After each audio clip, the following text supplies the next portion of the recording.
Welcome, welcome. As the title of this stream says, life on the farm continues. And there's my phone again, just like at the beginning of every stream. I need to mute my phone.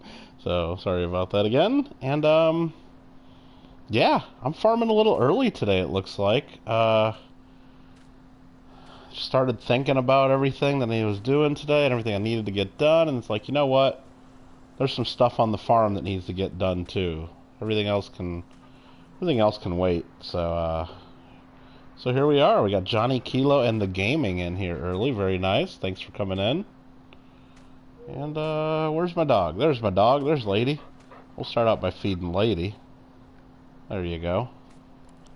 There you go. And totally forgot where we left off. So let's cycle around. We used the train thanks to Nubs' advice last time. It says here I'm getting lots of comments at least, but I'm not seeing any showing up on my in here though. So if you guys are making comments and are supposed to be showing up, I don't know. They're popping up on my screen here, but I'm not seeing them in my chat on my phone, so sorry about that. Or maybe your comments are rude and being blocked by YouTube. I don't know. It says on my screen I got 16 comments, but I can only see 3. I only see Johnny Kilo, the Gaming, and then Mikey just said that has a call and make an appointment for the surgery. Ah, bummer. Well, hopefully it's something that they know that they can handle and get taken care of for you. Yeah, it just keeps popping on my screen. It says I have 20 comments in the thread so far, but it's only showing me Johnny Kilo, Gaming, and Mikey, so I don't know. Something's going on there. You guys can see that on the stream up in the upper right-hand corner. It just keeps going every time I get comments to let me know to look down at my phone, but it's just going nuts. But let's just take a look and see how our pigs are doing. They look okay. They're looking fine. They got some food. There's some water in there. And looks like there's plenty of straw. I think we topped off their straw last time. This is something we need to get working on, the slurry. We need to start working on emptying out that slurry and maybe even emptying out this pile of manure. But there's plenty of space here for more manure, it looks like, so not a pressing concern. You bought an AU 1941 Walker for $20. Well, pretty cool. Pretty good. Yeah, let's see where we left off here. Any of our equipment out and about? Well, this is out and about. I got my lime spreader sitting here. I'm guessing that means we were gonna spread some lime on field 7. So let's just go ahead and take a look at that. And I'm just going to type in hello in the chat just to make sure I'm connected on the chat here too. Okay. Again, that's just on my coins account because I don't have it set up to whatchamacallit. And you know what? This game, something happened to this game because the colors are different right now. There must have been an update to this game because the color of oats was not red before, and I mean, sugar beets were kind of pink, but these colors are different, for sure. No doubt about it.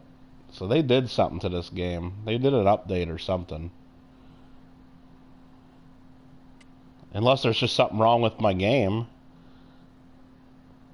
These colors appear to be the same. You know what? Actually, it's showing the options for removing tops and withered and plowed. Did I change my options somehow accidentally? Soil composition, fertilized and needs lime, that's correct. And needs plowing. It's telling me that things need plowing, so let's just... Yeah, there's something wrong with the colors in this game. Like, look at Karen Diaz's face there. It's like all... Or at least just on my TV. Maybe it's my TV, because I'm actually looking at my stream, and it's fine. So, I don't know if this is going to mess things up. I'm going to turn off my TV. Actually, it's looking fine. And turn it back on, because my TV was looking funky. Wow, this is weird. You know what I think it is? I think sometimes my TV like goes into game mode and cycles in and out when I switch from TV out of TV and stuff like that. Let me just try to fix that. Sorry about that, because I'm seeing it on my screen. I know you guys aren't seeing it, and you're like, Kittle, what the hell are you talking about? Yeah, I'm still seeing it on my screen. I don't know what the heck I'm supposed to do here. So, it's not that big of a deal. Just the colors on my TV are all funky. Hopefully my TV's not going bad, because that would be bad. That would be bad, okay? Like the reds are just crazy on my TV is what it is. Sorry about this. Let me just try one more thing. Just stopped in a quick moment to smash that like button. Very cool. Do you count you as famous? What? I wouldn't say that. I don't know why you'd ask that. Let me see if I can turn off the game mode on this. I gotta go to my TV settings. Sorry about this, guys. Then we'll go ahead and get farming. And I don't know what's going on. You guys still see in the upper right corner, it says we've had 80 comments in this stream so far. So something's spamming me with tons of comments, and I just can't see them. Hopefully none of you guys can see them either. Hopefully YouTube's just automatically blocking it, because it says we got 3 people in here, but 84 comments, and I'm not seeing anywhere close to that. So that's just pretty wild.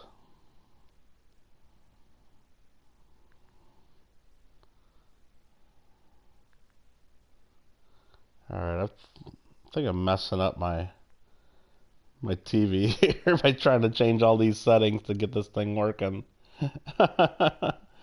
Oh boy.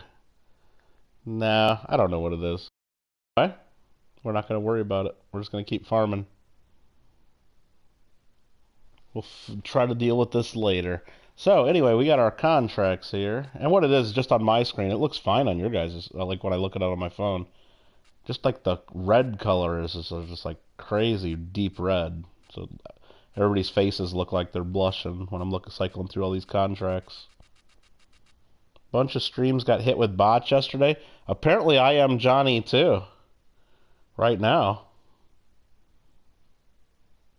Did I block someone and maybe that's why I'm seeing comments? Well, if I blocked them, we wouldn't see them, they wouldn't be able to do anything, but it just looks like I got 105 comments and everything, and I don't think I can do anything about it. So you know what I'm going to do? I'm going to start, and because I just don't have my stuff set up properly, I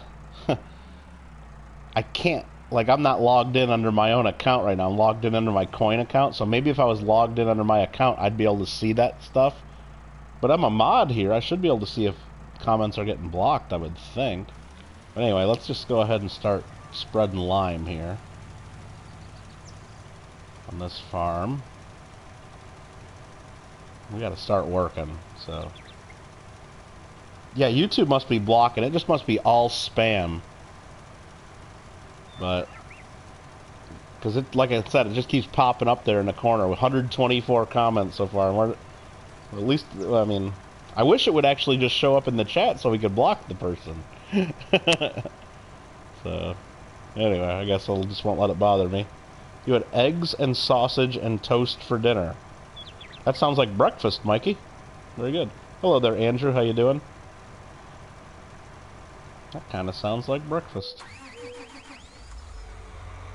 It sure does, doesn't it?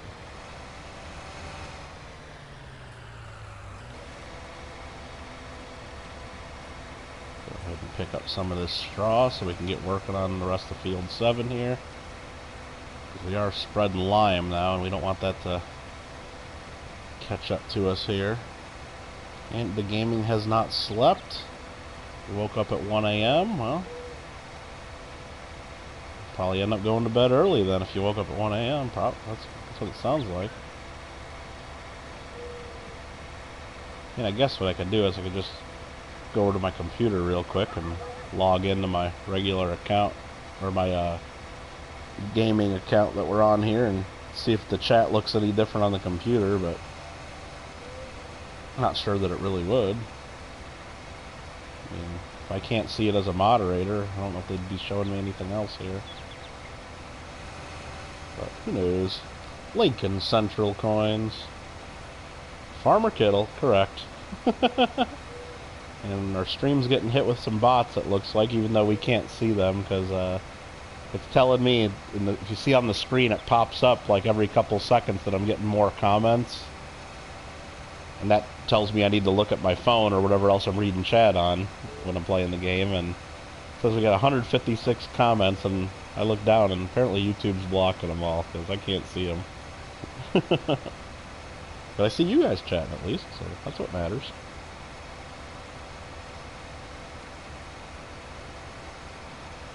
Hope you guys are all having a good day.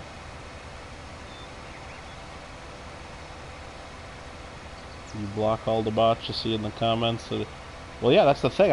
If I could see them, it'd be real easy, because then I could just click the name and then, block them. But because it seems like YouTube's blocking them before we even see them, but for some reason PlayStation's able to pick up that comments are being left. I don't know. Little Nitrate, how you doing? What did you miss? Well, I mean, I just started a couple minutes ago, so you missed me starting my tractor on the other side of the field here to start spreading some lime and starting up this tractor. You missed me feeding Lady in the beginning, I guess. John Argent, how you doing? Sowing some wheat cents. Now I'm picking up some straw. We had a wheat harvest here, so I mean, I kind of got that. And I got a bunch of straw here, and I forgot where I'm putting it. I know I'm dumping it somewhere because I just have too much straw. I've already filled my hayloft. We'll go ahead and try to add some more to the pigs. I mean, we'll try. But I think our pig pen over here, or our pig enclosure is like they call it in the game, I think it's pretty full already. So I just started dumping wheat like in a pile somewhere, and I think it was on the other side of the pigs over here. We'll try to find it, but... Whoa! Do a little off-road in there. Forgot I had the wide tires on, so we'll try to dump a little bit in here, see what it takes. Yep, not much. Took about 1,500 out of the 56,000. Alright. Found a 1999 Wham!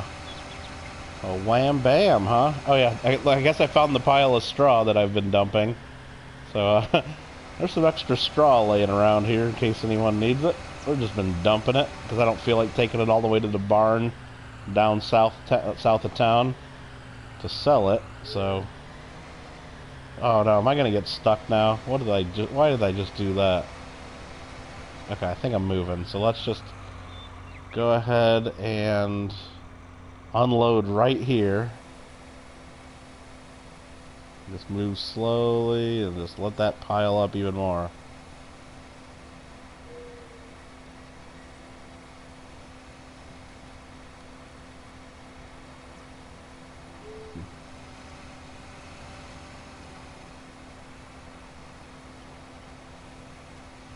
Oh, am I gonna get this stuck? I think I just got myself stuck. Can I go in reverse? I can go in reverse at least, so I'm not stuck then. Okay.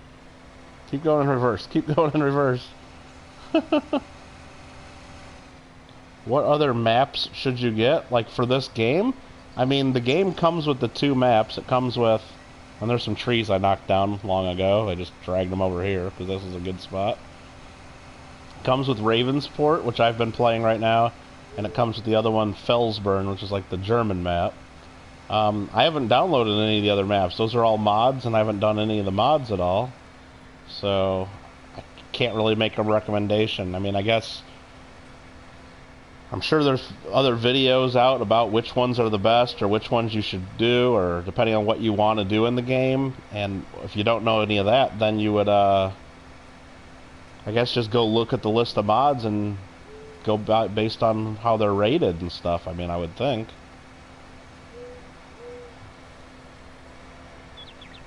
Alright, let's go ahead and turn this on and scoop up a little more straw so it's out of the way.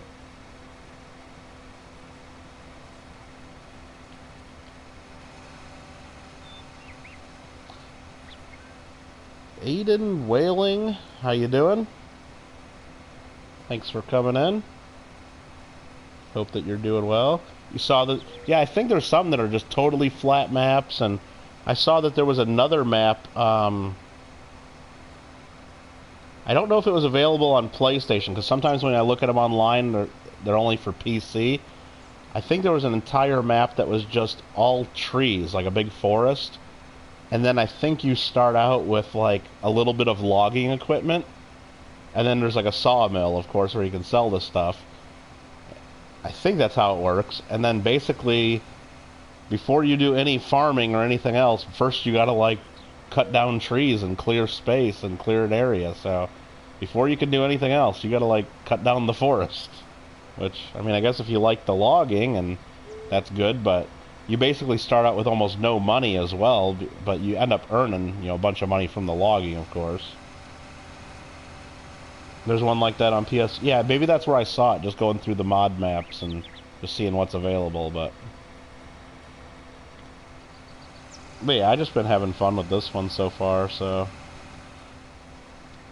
And that's the thing, I mean, I really do want to try the other map, like the German map too, but I've spent so much time putting this farm together and getting equipment and, you know, finally getting some of the better fields that I wanted. It's like, well, I don't know, it's like, I don't want to just start brand new with nothing on the other map, so if I do go to play the other map, I'm going to cheat, and I'm going to download, like, the government subsidy mod and get a bunch of money, because, like, I mean, I could sell all my stuff here and have a few $1,000,000 probably, to then move to Germany. That's what a real farmer would do, right? You'd sell your stuff in America and then move to Germany, but nah, they're not going to let me do that, so I don't want to start from scratch again.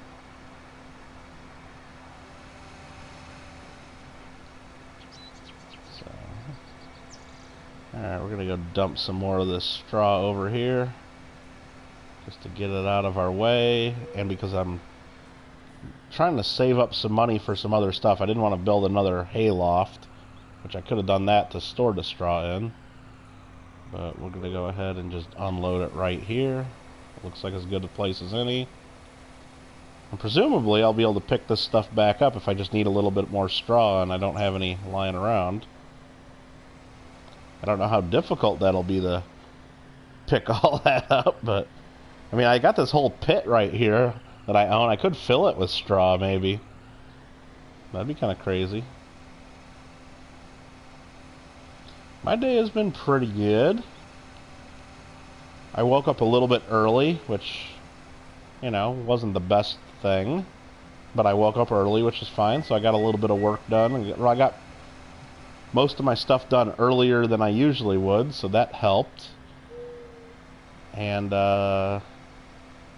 yeah, I even went out and got some stuff done while it was still early enough, and went out and had some breakfast, and yeah, been going alright. Not gonna complain. Alright, what are we doing now? What's left to do? I think we gotta plant field. We're gonna have to plant field 7 here. And then I think we gotta plant field number 13. So let's disconnect our wagon there.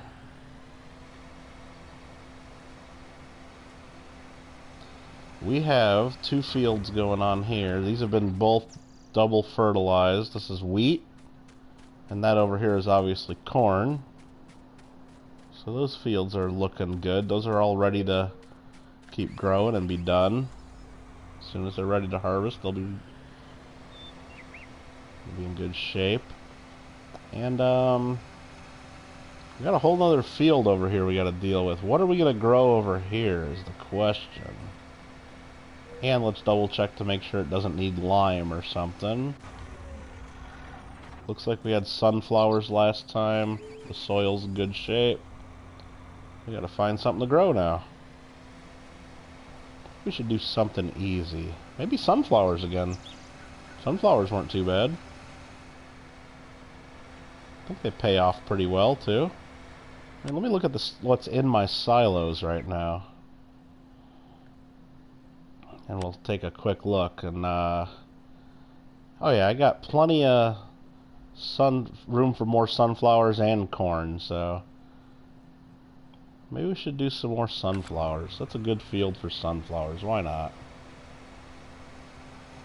So let me go ahead and get my cultivator first, which I believe is just conveniently located right about there. That's it. I am zoomed out a little bit. Let me zoom in a little bit. There we go.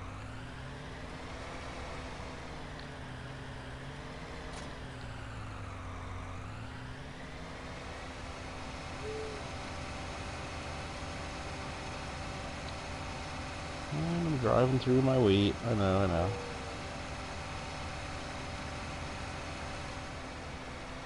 And we'll start unfolding that cultivator as we head over here.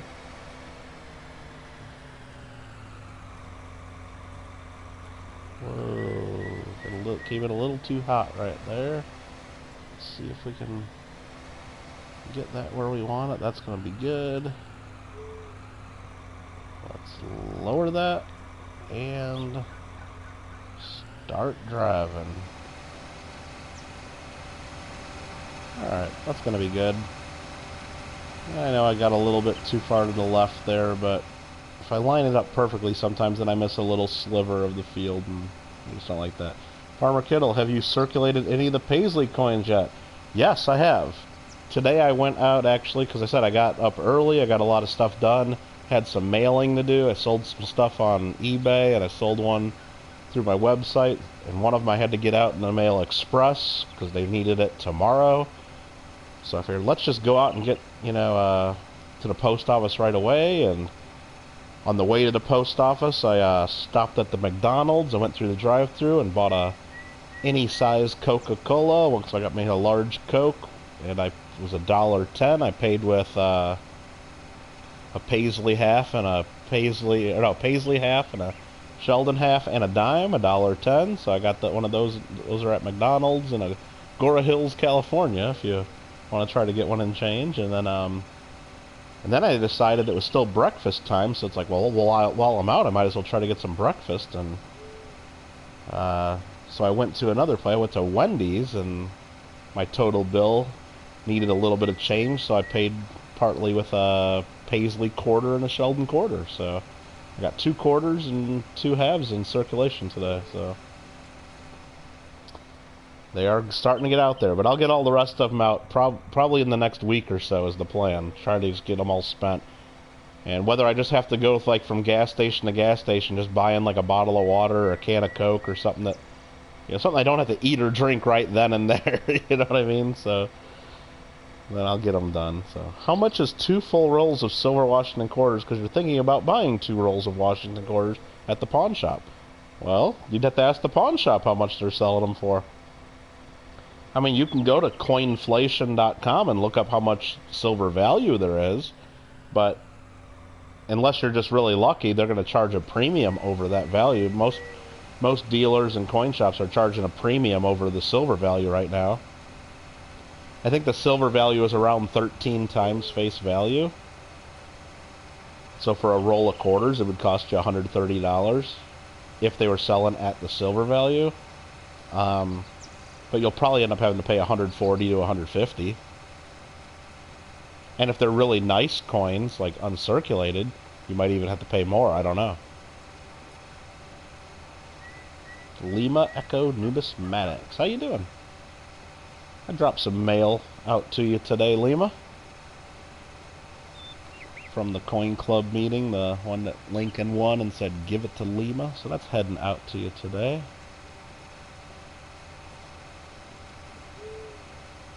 Just doing a little bit of farming. What do we got going on here? Where's my other track? There he is. That's looking good. And then we got to decide what we're going to plant here. Maybe we'll just do a whole other field of sunflowers. I don't know. Maybe we will. And let's take a look at other prices. Any prices looking just obscenely high? I don't know. I mean, wheat right now at the Central Grain Elevator is 807. I don't know if I've ever seen wheat in the 800s in my game. Yeah, you weren't watching right then and there at the Coin Club meeting, Lima, on Friday? I thought you saw him do that.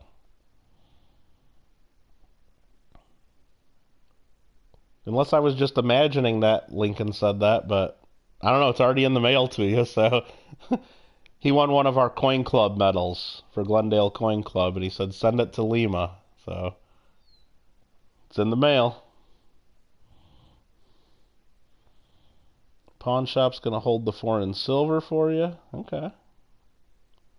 That's cool. You just got to be careful with the foreign silver as well, and you got to know what the fineness is, because they might be weighing up like how much stuff there is, and some of it might be 800 fine, some of it might be 900, some of it might be 925, some of it might only be like 640 fineness, and some of it might only be 500 fine. You know, there'll be different purities of silver.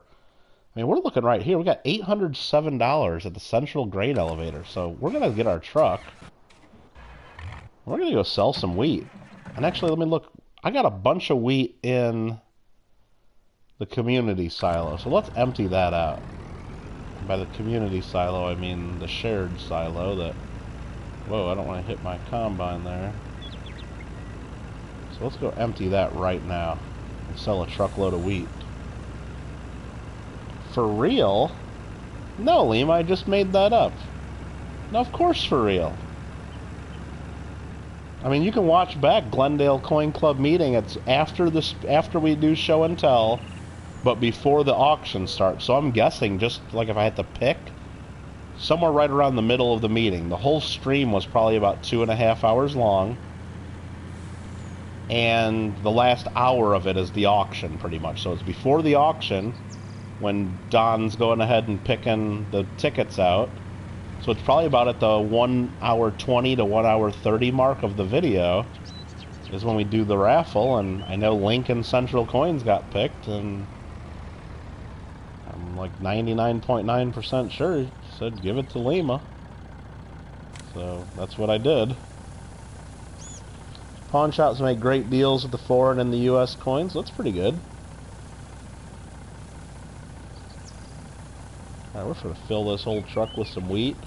And what this wheat is we did a harvest a while ago, and probably a long time ago before we even had a silo up this way. And so this silo you're able to store stuff in, and they don't charge you or anything for that. It's just you're able to do it. And so now we're finally taking that wheat. We're going to take it over to the Central Grain Elevator and sell it, because prices are over $800 right now per liter, per 100 or per 1,000 liters, I should say. Sorry, not per 100 liters. That would be crazy, but that would be cray cray.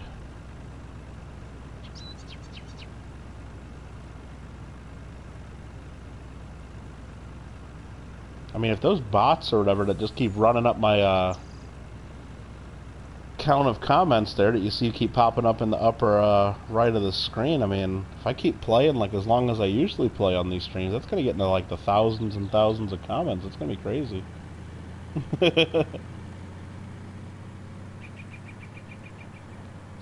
Pretty crazy. Alright, so we got a full truck of the wheat. I came in a little too hot, and I got stuck on the corner there. Let's try to do that again. Oh, I messed this up pretty good.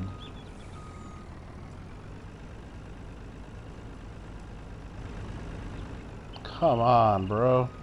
Let's try this again. Alright, there we go. I think we got it now. Alright, let's see how much money we make. Got that in the upper corner. We're at 617. Oh, that money's rolling in. Every once in a while, allows you to buy 11 times face. Well, if you can get anything for 11 times face right now, as long as it's U.S. silver, 90%, 47,000 bucks for a truck of wheat. That is some sweet wheat right there. Yeah, if you can get it 11 times face, buy all that they'll sell you. If you need some more cash, I'll send it to you to buy it for me, because that's just a good deal. I mean, buying it for like undermelt when everybody else is paying a premium right now. Yeah. But if it's foreign silver, it might not be a good deal, because foreign silver usually trades at a discount anyway, and you know, so a lot of it's under 90% pure.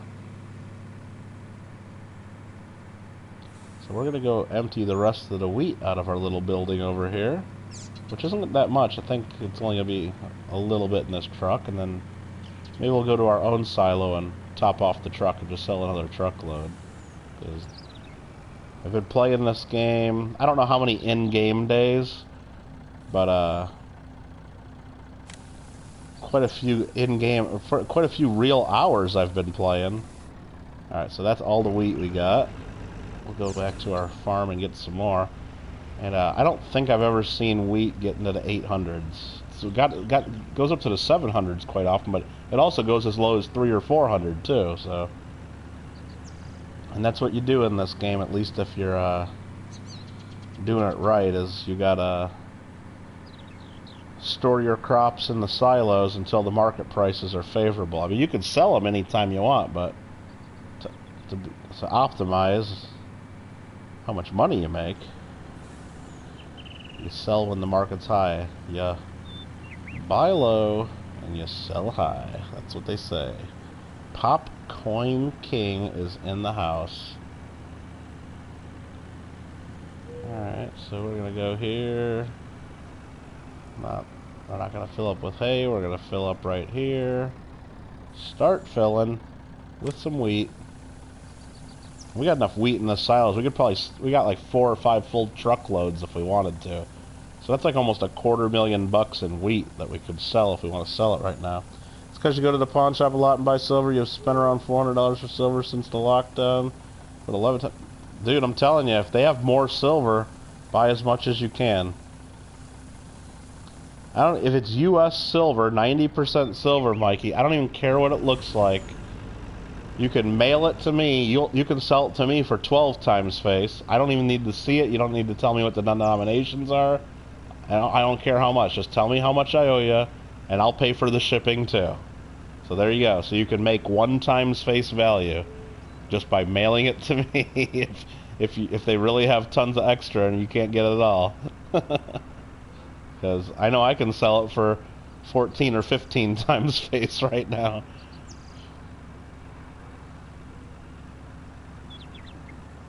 Is that metal a 1 ounce copper? Yeah, the one you're getting, it's our 2019 Glendale Coin Club medal by Daniel Carr of the Moonlight Mint, and it's 1 ounce copper.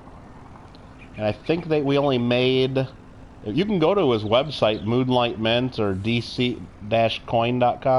Just you can go on his website, and he has all the mintage statistics there, and all the information of how many we made each year. I think we made right around 200 of them, maybe a little less than 200. So real low mintage. We sold them to club members when they first came out for $10 each. But I know in the aftermarket, there's another $47,000 of income. Beautiful. In the aftermarket, I know I've sold those for $25, $30. So it's a pretty cool metal.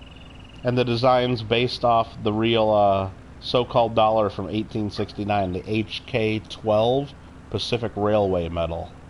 So it's really cool because you only have 1 other copper round. Yeah, this is a pretty special copper round, and people really collect Dan Carr Moonlight Mint stuff, so it's not like a regular copper round you'd find at a coin show for a couple bucks. Yeah, it's probably worth 20 to 30 bucks, I would say, retail. That'd be my guess. While we're selling stuff, let's just see what other prices are good. So that was wheat. I'm tempted to just sell a whole other truck of wheat, and I'm gonna do that because that's a good price. Central Grain Elevator's paying pretty good for barley too, but we don't have tons of it. The ranch is pretty high on oats. I mean, sunflowers are pretty good at Central. Central Grain Elevator just seems like high prices on everything. Well, not everything. Let me take that back now that I look at some more stuff. Okay, we're going to sell a whole nother truck of wheat here because this is just good prices. And with more money in the bank, I can do more fun things and have, with all this extra room I've made for activities, and We can do all kinds of fun stuff. I like that. It looks like I'm spilling it right out the side of my truck. Like I didn't line that right, but it's all going in the truck. Don't worry. This game doesn't let you just dump stuff right on the ground. Well, it lets you dump certain things on the ground, like out of your trucks and stuff, but you have to kind of like force it to do that. You have to like hit a certain... There's extra buttons you gotta hit, like, so the game knows, yes, you really want to dump this stuff on the ground. So that's kind of cool. Pawn shop gave you 3 pounds of foreign coins, and some of the coins were foreign, so that's pretty fun. That's good. I mean, if you got a good relationship with the shop and they like you and they're giving you fair deals. Sorry, couldn't talk there for a second. That's something you should keep going and yeah, that's one of the things. You build up relationships, and same thing if you like with your local bank, if you're trying to get rolls or good deals, if a good relationship pays off. Same thing at coin shops or pawn shops or just with coin dealers in general.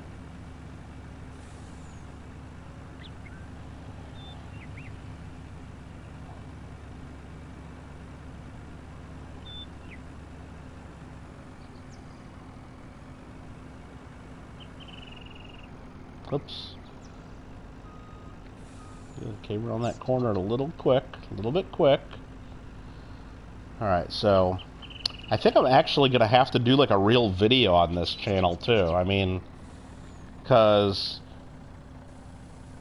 there's a lot of videos out. Like, I've just been doing streams, but I think I might do an actual video, which is going to be tough because when I do these streams, I just hit share from the PS4 but to actually record, I think I might have to do that through my computer, or I know some other people have told me there's like apps I can do on PlayStation 4 to like record videos and edit. But I think I'm going to do a video because I did some searching around on a few topics on Farming Simulator trying to learn it, and it just seems like there's a lot of bad information. Kind of a tutorial, Lima, but not really like a, hey, let's play Farm Simulator and here's what you do as a beginner. No, but on a specific subject here, and it's mostly about this biogas plant. Well, and I'll just give you the brief overview of what I'm thinking that there's confusion on. So what happens is, well, there's a few things. First of all, let's just look at our pigs. The pigs, how you make money off the pigs is that you can sell the pigs, they reproduce, and then you sell the extra pigs, right? So that's one way. They also produce manure, which you can sell, or you can use it as fertilizer on your field. So either way, if I use this as fertilizer on my field, I'm saving money on fertilizer, correct? Yes. Or I can just sell the manure directly, and that is here in the menu. We can go to the selling points, and you can see right there at the biogas plant, the second to last column on the right there is manure, and we can sell that for $180 for every 1,000 liters. Great. The pigs also produce slurry, which is basically liquid manure.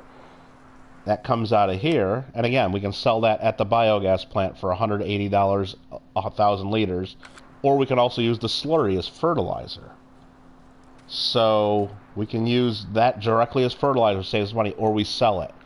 Now, a lot of the videos I look up say, oh, why would you ever sell it? You hardly get any money for it. You might as well just use it as fertilizer.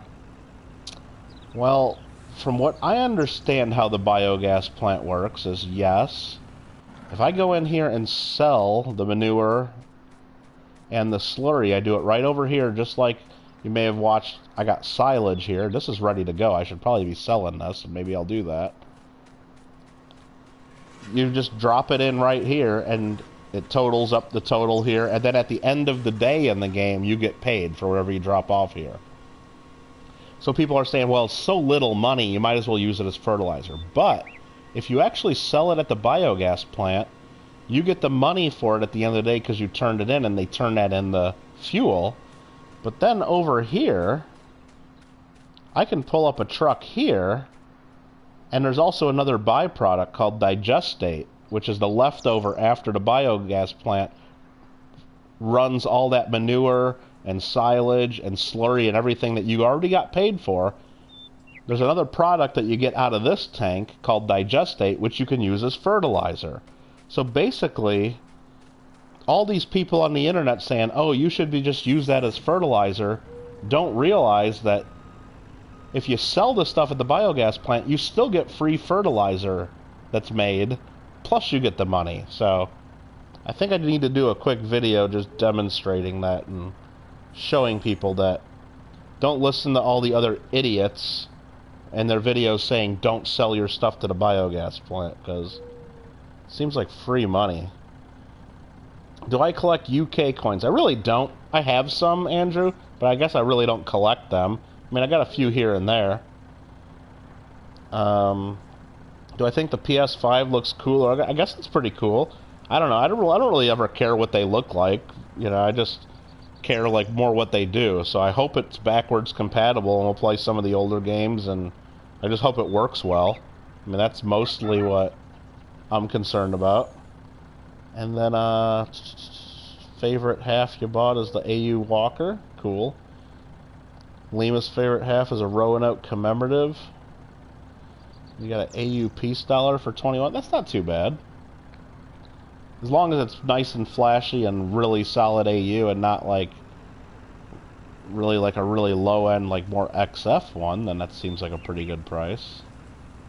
Oh, actually, what I wanted to do, we just noticed, or I just remembered, I guess. It's not like we just noticed this. Maybe you guys have been noticing the whole time and been wondering, Kittle, why aren't you taking care of your silage over here in your bunker silo? So what this is we cut the grass a few episodes ago and we put it all right here and we covered it with the plastic. And I'm not supposed to be driving on it, but I am. I'm just doing that so I can line up my truck over here. I'm going to put it... No, that's not where I wanted to do that. And then after you leave it under the plastic for a while, it ferments and turns from grass into... So right there, you can see on the side there, on the upper right, upper left I should say, fermenting silage is at 100%. So now we can go up here and open the silo, L3, boom. Now that's some sweet silage we can pick up, and we can go here, and I think that uncovers itself automatically once we get to it. And we're getting some more texts in here, sorry, chat. Rainbow toning, that's pretty cool. And Lima got a 3-cent piece on a stream. 3-cent pieces are cool. So we actually can get in these. So I'm actually in the conveyor belt right now to get it to work. So I need to turn on the belt. Let's see if this works. So it's filling up the belt right now, but apparently I don't have the belt lined up right because it's not going into the truck. So I need to change the wheels there and then get it to go into the truck. Let me zoom out. There we go. Now it's going in the truck. Just barely. So now that conveyor belt, this conveyor belt's kind of work really good. So even though I'm not like touching the silage, it like has a pretty good range. You can see it like not even really that close to it, but sucking it up and filling my truck. I thought these conveyor belts would be like a really pain in the butt. And I just got a notice up there, great demand at the restaurant. So let's see what the restaurant needs in great demand. Whoops, wrong button there. Let's go over here. The restaurant has, wow, that's a huge price. Look at all the other prices for soybeans. That's the second from the right. $1,600, $11.51, $17.55, and now $24.90 at the restaurant. So you know what that means. As soon as we're done unloading this truck, we're filling it up with soybeans and running it down to the restaurant. We're going to empty our whole silo of soybeans. Because that's an amazing price. Well, compared to everything else, it's like double the price almost. So yeah, that's what they say in this game. Whenever you see a great demand and the price actually looks higher than the rest, sell, sell, sell. Yeah, see, this thing's still actually picking up that silage And I haven't even moved the conveyor belt. It's still filling up the truck from the conveyor belt, which is cool. Mikey is claiming they make great deals. Matters on the relationships. Yeah, absolutely. Well done. That's what it says. Lima, a lot of times pawn shops, they're not in the business of being a museum or a showroom or something. They want to, they bring stuff in and they want to get rid of it quick. So if they bought it at 9 times face, maybe they're not paying enough to their customers, but if they bought it at 8 or 9 times face and Mikey comes in is willing to pay 11 and he has cash money right then and there, they're happy because they just made the profit and it was done quick. You know? They don't want to, they're not trying to squeeze every dollar out. They're in the business of turning the cash over quick. Whoa, I'm early, says Michael. Yeah, I just kind of felt like playing. And I knew I wanted to play today, so I figured I'll just start playing now because I don't want to be up till 3 or 4 in the morning again playing. So let's cycle to my truck while this is filling. Yeah, it's slowly filling. We got 50% full on this truck. It's still going. I probably will have to move this conveyor belt once at least to get that back half. But it's still sucking that up even though it's pretty far from the conveyor belt. It's kind of cool how that works in this game. Like I said, I thought it was going to be a lot of work using these conveyor belts, always having to move them, to be touching the pile of stuff you're trying to get, but nah, this ain't too bad at all. Is that a proof foreign coin? Which one are you talking about, Lima?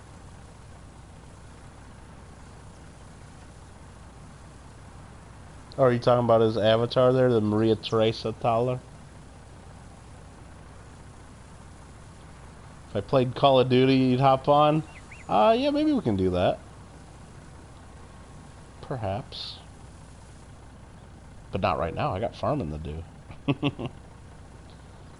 Got some farming to do. And actually, I really need to get that, Okay, my conveyor belt just stopped, so that means I'm going to have to move it anyway. So let's just go ahead and dump this 40,000 liters right here into the biogas plant to get that going. So what happens here is, I'll get out and show you, just so in case you guys want to know how this works. There's a little sign here that says 0 right now, a digital sign. That means there's 0 processing at the moment. So the way this works, the biogas plant, when I dump all this in there, I don't get paid for it right now. My money is not going to be going up. But the number on that little digital side is going up really fast. And you can kind of see it there. It's at 40,000, the whole truck unloaded. I'll go over here just to show you. Whoops, I'm in the back of the truck. Didn't mean to do that. So there we are. And it's going down slowly, because now all the stuff I dumped in there is being processed. So I'm going to get paid at the end of the day in the game. Right now it's 10:04 a.m. I'll get paid at midnight based on everything they processed for me this day. But then also, the game doesn't tell you anywhere, and there's nothing in the menu about it, but also, as it's processing this to pay me, the leftover byproduct called digestate is getting filled up in this tank right here, which I am able to empty out into a tanker and then use that as fertilizer. So it's just getting stored there, and you get that for free. So that's one of the perks of owning this biogas plant, and I haven't really seen any videos that really explain that properly. Now, I'll have to try that out, and if it actually works the way I think it does, then I will make some sort of a little video about it, I think, because I think it would be helpful for people. But maybe that video doesn't exist right now, because maybe I understand it wrong, and maybe I'm wrong about it. But I don't think I am. Pretty sure that's how it works. So now we got to grab them soybeans and get them to the restaurant before that price goes down. So we got 153,000 liters of soybean. That's almost 3 truckloads full. And we're gonna get big bucks. Big bucks, no whammies. Stop. Is what they say. That is what the people say. Let's just cycle through while that's filling up to see what else is going on. Did this guy finish the lime on field number 7? Yes. Nope, let's see. That's harvested. Does this need lime anymore? No, there's a couple little specks on the edge that don't get picked up. That's fine. We're good there. And then that field is mostly cultivated. Apparently the worker stopped along the way. Well, let's just, not going to leave this here. Let's go put this away. You wish they put dates on ancient coins. Well, it's hard to put dates on ancient coins, Lima, because, for example, I have like an Athenian owl, which is one of the most famous ancient coins. It was done in like between 440 and 404 BC. But how would they know to put 404 before Christ, 400 years before Christ was around? So they couldn't do that. I mean, they could put some of their own year or some other calendar or something like that. But, no. Can't do that. Not unless they knew the future. Alright, so that's good there. This guy had trouble with this hill apparently, and can I get up the hill? Barely. Look at, I'm struggling. I can't get up this hill. Let me try turning this way. Alright, let's just go try to get a little momentum. You can do it! You can do it! I don't know why the worker went down the hill like that in the first place. So what I'm going to do is I'm going to just lower the cultivator, and I'll just go around the edge here. Maybe to make it easier for them.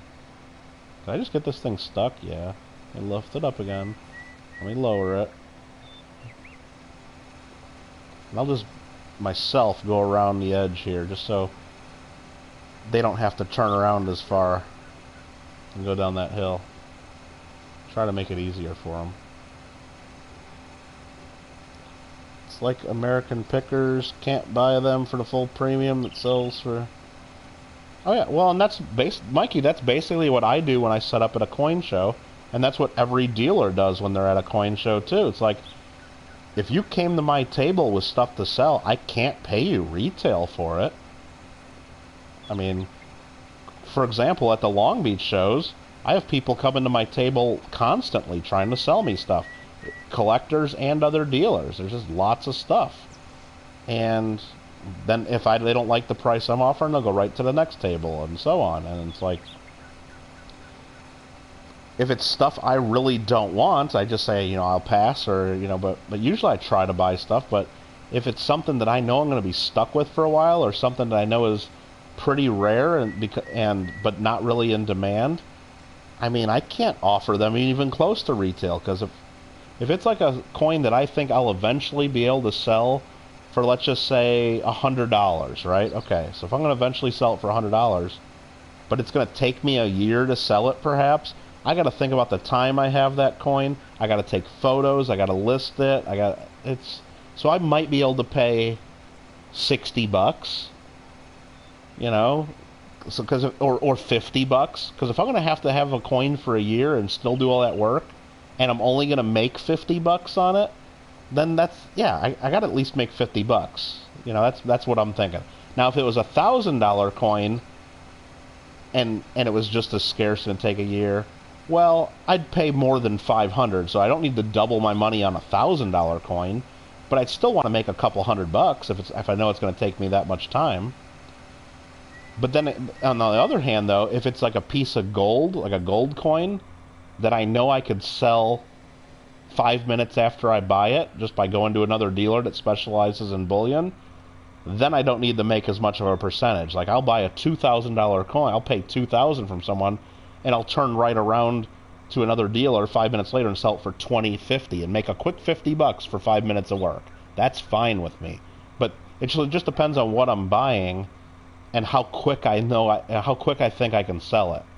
So if I know it's pretty much a guaranteed deal that I can sell this at that same show and sell it quickly, then yeah, I'll pretty much do the deal at pretty much any percentage. So even if I only make a couple percent, but if it's something I know I got to take home and I know I got to put on my website, I know I got to do a YouTube video, I know it's write a description. For low value stuff, I got to be doubling my money on it. But for high value stuff, I don't need the margin is a lot less. That's a lot of money per hour. Well, yeah, it's a lot of money per hour if I have constant people coming to my table giving me deals like that where I can just turn around and make a quick 50 bucks. It's not constant, but it happens. Absolutely. But then again, I have to have the expertise that I know what they're selling me is a real coin and not a fake. I have to kind of know what it's worth. I have to know the dealers who will buy it. So I'm getting paid not only for my time, but also for the expertise. Plus, that table at the Long Beach show costs me a little over $1,000 for 3 days. Plus I'm paying $15 a day parking. Plus, so I have to do a lot of deals like that just to break even at a show like that. So, and you got to think from the customer's perspective too. If they come to my table and it's a coin that they know retail is worth $2,050 and I pay $2,000 for it, they're really happy and they're glad that I'm paying them that $2,000, I think, because this guy just missed this one little spot. He's getting fired. Look, he was about ready to turn around, missing that one little spot. So I got to lower this and do this myself. Actually, you know, I probably just got to go do a whole other pass around here and make this even wider, because he was going to have trouble turning around.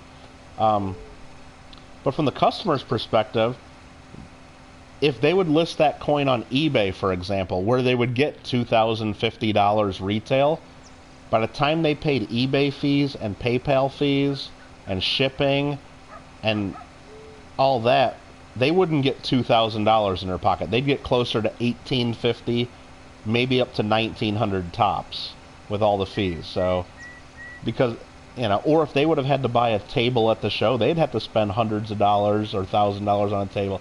So it works for both of us. It works for the customer and it works for me as the dealer. So yes, some might say, wow, you made 50 bucks just, and it's not even 5 minutes. Sometimes it's 30 seconds I make that money, because I share a table at Long Beach in particular with a guy that does a lot of buying of gold and silver, and I do a lot of the coins, you know. He does mostly bullion. So if a customer comes to me during that show and not the other guy at my table when he's busy with his other customers and says, hey, here's a $20 St. Gaudens, will you buy it for $2,000? And I already know the guy at my table is paying $20.50 for them, I'll buy it. I'll give the guy $2,000 cash, and then 1 minute later, as soon as that person leaves my table that I bought it from, I'll say, hey, you want to buy this from me? And he's like, sure, no problem. And he gives me $20.50 right there. I make $50 just by turning around and asking the guy at my table to give me money. So yeah, sometimes it's even that easy, but I've done a great service for that person I paid $2,000, and then I also help make a little bit of money at my table. So long story short, that's yeah, it depends on what the stuff is, and depends on the different people's expertise and how quickly they think they can sell stuff. That's how the pawn shops usually go. And pawn shops, they're in a little bit of a different thing. Depending on the pawn shop, they usually know people really need money when they're coming to sell. So I don't want to say that they're just taking advantage of people, but they kind of know the situation. So if you're really bringing your coins to a pawn shop, chances are is you need the cash. So pawn shops are in a position to probably offer lower. And they also have other things to be concerned of. Their insurance is real high. Their expenses are high. Certain things they also have to do police reports and hold things for a certain number of days. Like if you bring a bunch of jewelry into a pawn shop, that pawn shop just can't immediately sell it. They have to file reports with the police, inventories, just to make, and then they have to, like, sometimes wait 90 days or longer before they can even sell it, because the police have to have time to make sure that's not stolen. And if that stuff is stolen, then the pawn shop could be out of their money. So there's a lot of risks, and that's why pawn shops usually offer lower. But once the pawn shop has the stuff, they want to get rid of it real quick, because they don't want the coins. They're not a coin shop. They want to sell it and then have more money to buy more stuff. So Lady Kid Nichols came in here while I was rambling on my Kittle rant. Are you kidding me? Awesome.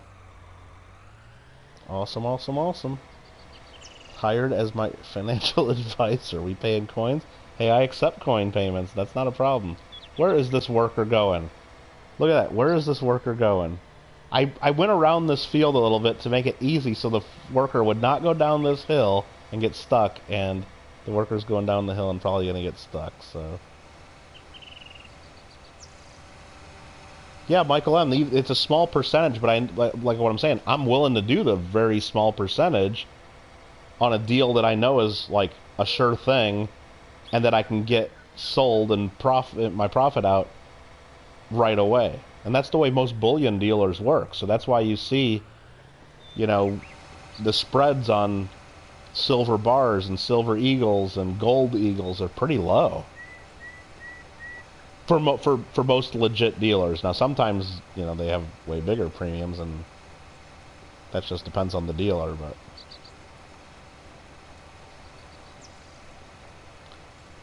alright, soon you see Mikey buying everything in auctions. There you go.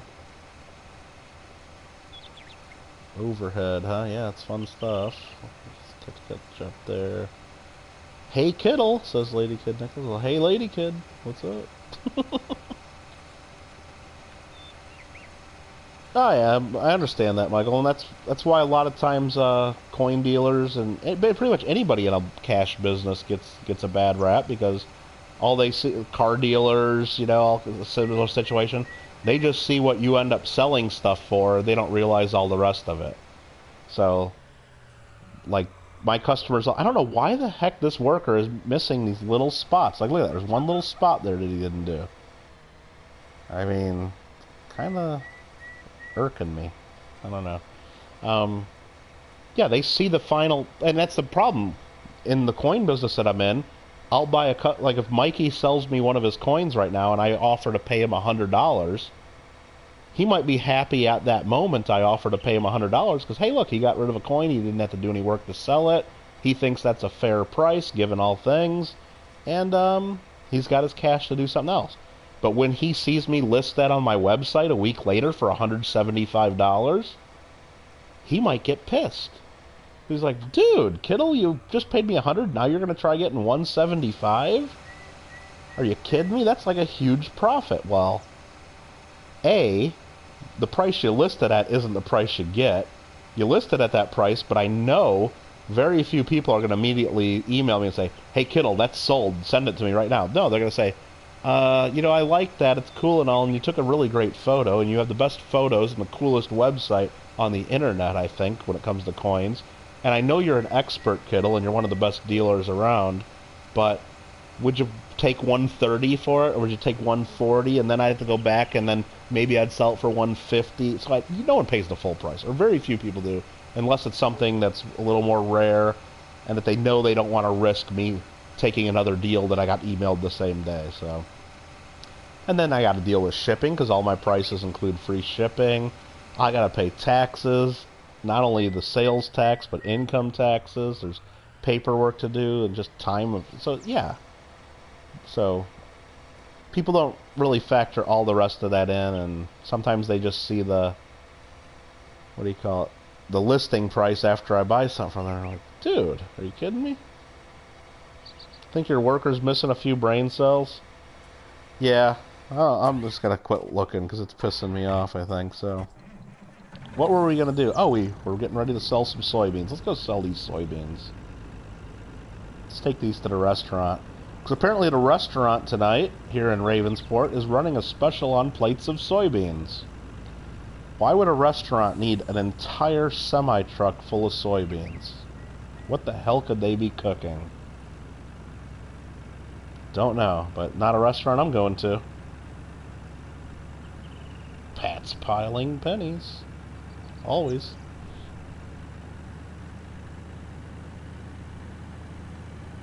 What the heck could they be cooking with all these soybeans? I don't know. Unless they're making their homemade soy sauce. I don't know. But I'm not going to this restaurant. We've already decided. Whoa, whoa, whoa, whoa, whoa, whoa. I'm all going off road. I was trying to read chat. Oops. We survived. We survived.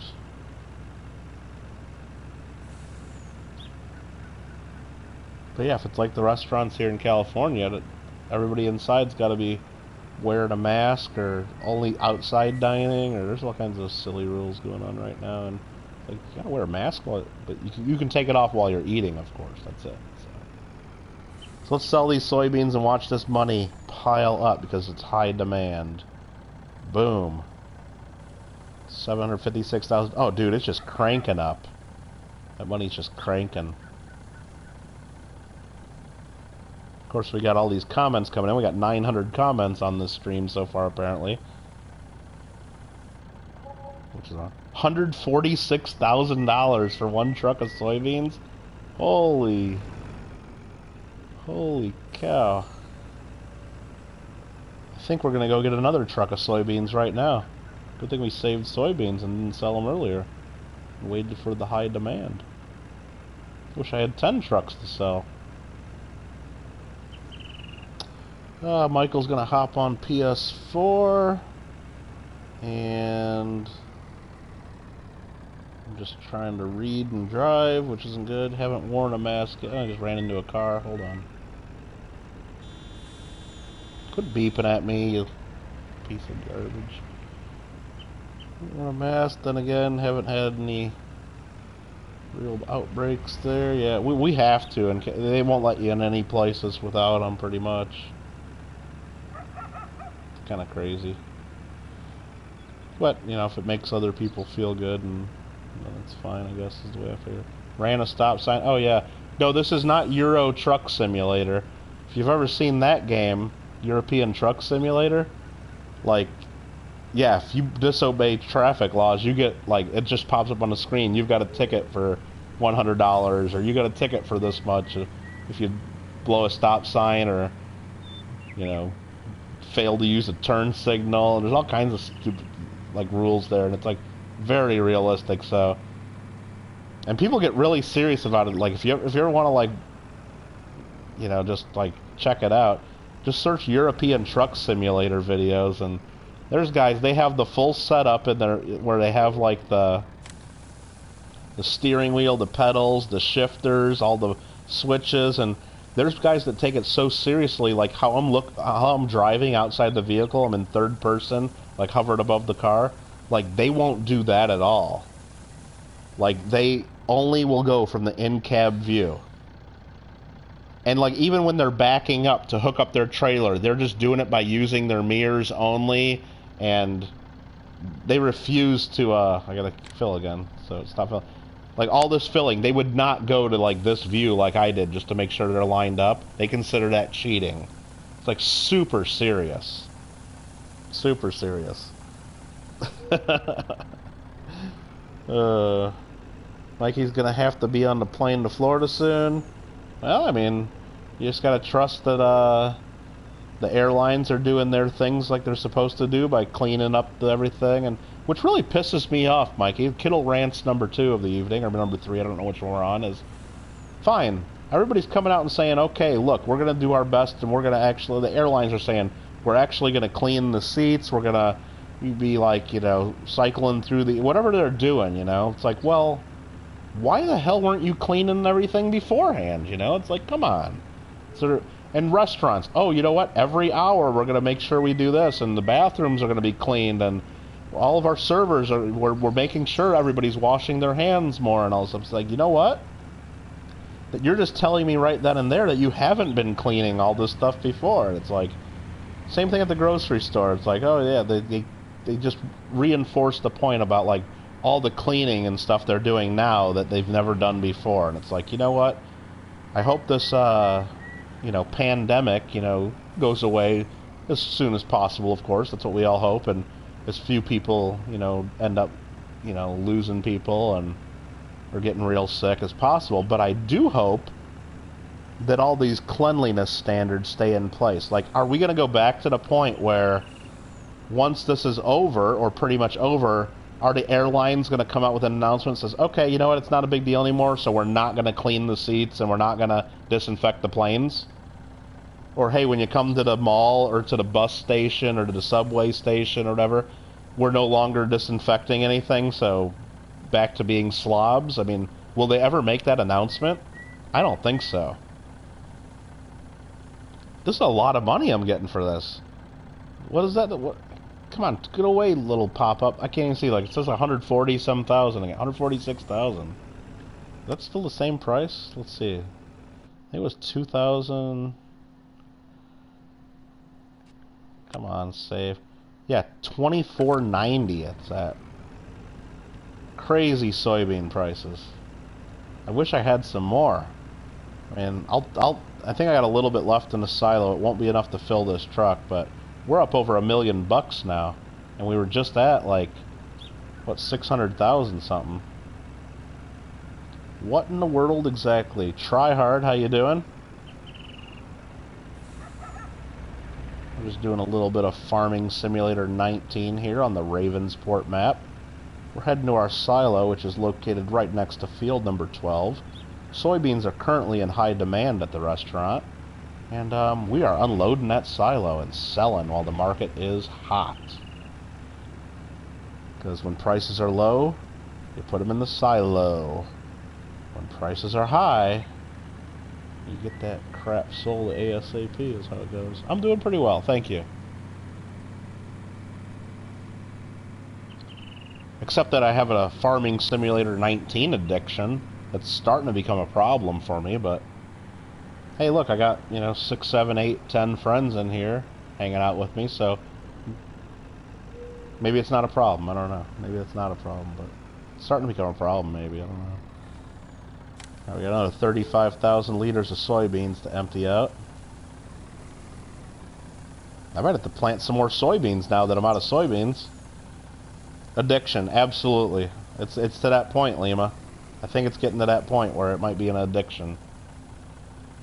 Because I do have plenty of other stuff that I could be doing right now and that I should be doing right now. Probably. I mean, nothing like due today or like that I have to get done right this second, but I think we're getting to that point. And Lady Kid just thinks it's funny, Lima seems to have some genuine concern. This will be the perfect time for ghost hunters. Because not many people are... for ghost hunters? What the hell are you talking about, Mikey? You mean con artists? Because that's what ghost hunters are, Con artists, right, okay. Yep. You had an addiction as well, and then you took a break, and now you're... Oh, the Farming Simulator? Yeah. I don't know, I think maybe I'll just have to start playing another game, and maybe I'll get addicted to that game, but that doesn't really solve things. We got over 1,000 comments now on the stream, according to PlayStation, but apparently a lot of them are getting blocked. I don't know what the hell's going on with the number of comments that's showing up. People go to haunted places? Oh yeah, sure. Ghost hunters, yeah. But all that's fake, it's not real, so I don't buy into that. There's zero science behind it, but that's cool. I mean, I guess it's fun entertainment, and yeah, I guess around Halloween time I've, partook in some of those things with friends and family, but... Alright, here's the last of our soybeans. We're banking. We're up to 1.1 mil. 1.137. Another 80 grand. Lady Kid believes stuff is really... But yeah, you live down in Louisiana. You guys believe in all that voodoo and all that stuff down there. Which also isn't real. So... Goats! Yeah, goat voodoo and goat magic is real though, right, Lady? That is definitely not anything to poke fun at. Let's see. Tryhard's liking the stream? Well, I appreciate you doing that, or appreciate you saying so. Lady Kid does not believe in voodoo. I remember the last time I was in New Orleans with my family, and My aunt was there too. She insisted that we go to this voodoo museum. It was like total waste of time, but she paid for it, and we saw whatever they wanted to show us, and it's like, okay. It's like, get me back to the bar that we were at, because I need another drink now. That's kind of where I was at. And actually, we weren't even really drinking at the bars, because you go to the bars, they have all the drinks for tourists that are somewhat pricey. We were just going to like some of the little convenience stores and buying the bottles and making our own drinks and walking on the street with paper bags with our drinks and stuff. So that's kind of how we were doing it. Lady Kid, I don't believe in voodoo, but you know there are ghosts. Okay. Tryhard's never been to America. Where are you at, Tryhard? Lehman's like, take me back to the coin shop.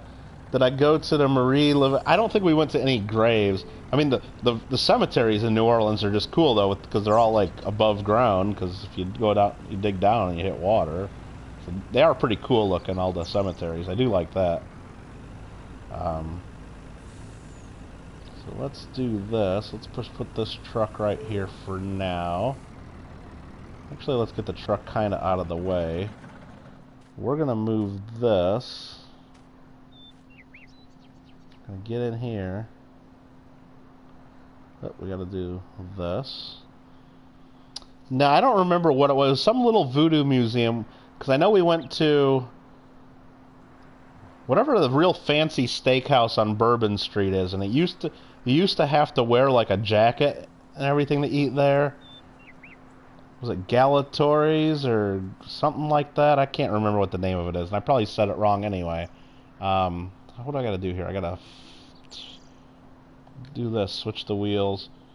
So we were at that place, and then right after we ate there, and all of us were like just wearing like t-shirts and jeans and just stuff but my uncle wanted us to go to this restaurant, because they have really good food, and so we all had to like borrow, like they have like a coat rack right when you come in, like with all those sport coats, so we all had to like borrow a coat to wear while we were eating. It was kind of fun. Does this thing use gas? No, it doesn't. Okay, it's electric. So we did that. And then, of course, you go have coffee and the beignets at the Cafe Du Monde and all that stuff like you have to do. But I don't remember the Voodoo Museum. Am I making moonshine on this game yet? Not on this game. If I fire up Red Dead Redemption 2, I got a moonshine shack with a little bar down in the basement. Mikey, what am I missing here? Mikey's trying to tell me that the YouTubes he trusts with ghost hunting are proven demons and whatever, they're not fake, and it's all fake, Mikey. That's my opinion. So someone asked me to go to a voodoo museum. Well, that's pretty much what I was saying, Mikey, but Michael M. But I was kind of already a few Black Russians into the day, so I had a nice little buzz going.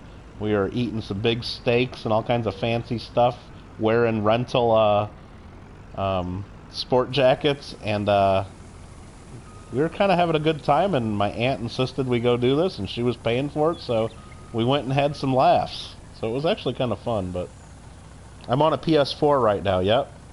What's my in-game, my login? I'll type it in here. That's my PSN name. But I'm probably showing offline right now because I didn't want like a whole bunch of people bugging me while I was playing. So I'm probably not showing online. Screw the booze, you'll have some more. Dude, that's really good steak. It was really good steak there too. Really good stuff. And it wasn't cheap either. It was like a real fancy. I mean, come on, it's like a fancy restaurant. They make you like all gentlemen have to have like a sport coat on, and it was like for lunch pretty much, early dinner. So yeah. It was a little bit of a fancier place, but it was good. I just got a friend request from a KT Raigaroo. I'm guessing that's probably someone I just, so let's go accept that, sure. Now my friend. I don't want to create a custom list though, so I guess I'm skipping that. Cool. I guess we're friends. Must still be fake, Mikey. Yeah, I don't know what you guys... How do you get a tour of the farm? Well, we can do that. I can arrange a tour.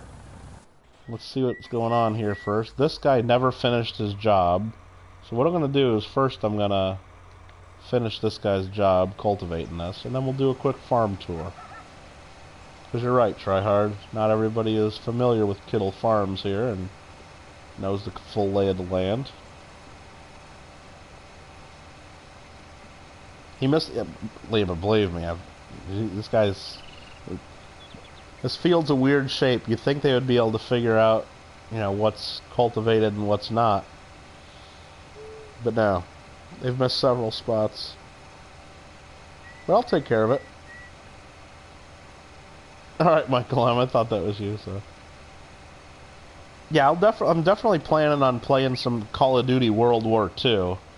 Maybe not, like, right now or tonight, but I'm gonna play some more of that, because my sister, I just talked to her yesterday, my sister that lives in Hawaii, she's got a PS4, and I told her to get on and download it, so she said she was doing that, and so we'll be able to play against her, and she'll be able to join us on the stream here, perhaps, unless she just doesn't want to be online, then maybe you guys will never see us playing, so, but she don't care, she'll probably play.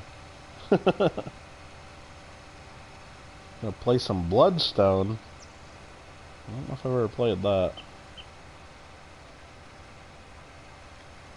Whoa, whoa, whoa, whoa. A little too fast there. I need to lower this and then go. Whoa, whoa, whoa, whoa. Stay in the lines here.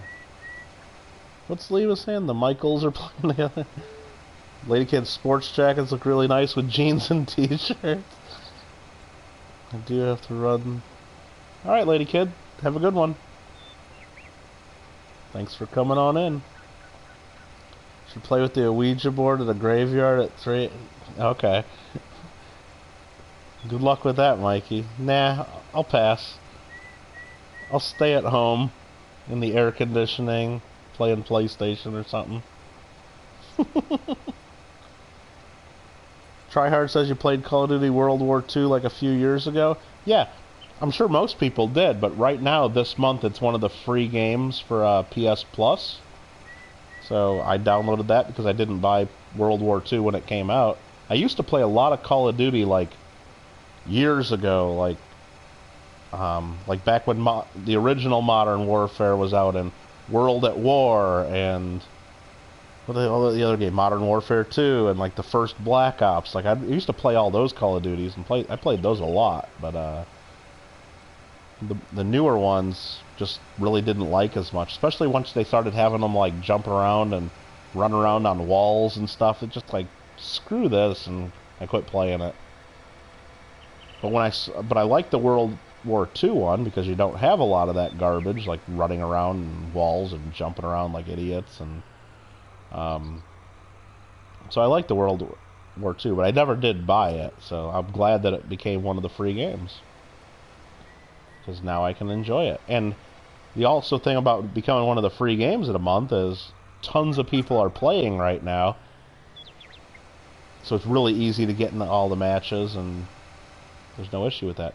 Actually, yeah, we're going to go ahead and do sunflowers over here. We did talk about that. Why all these games you spend money and get put... Well, that's what happens. I mean... And it's not always something good like Call of Duty World. A lot of times the free games are just garbage. But... I mean, you can't get too mad at it because... You had the game years before everybody else, and you enjoyed it, presumably, and...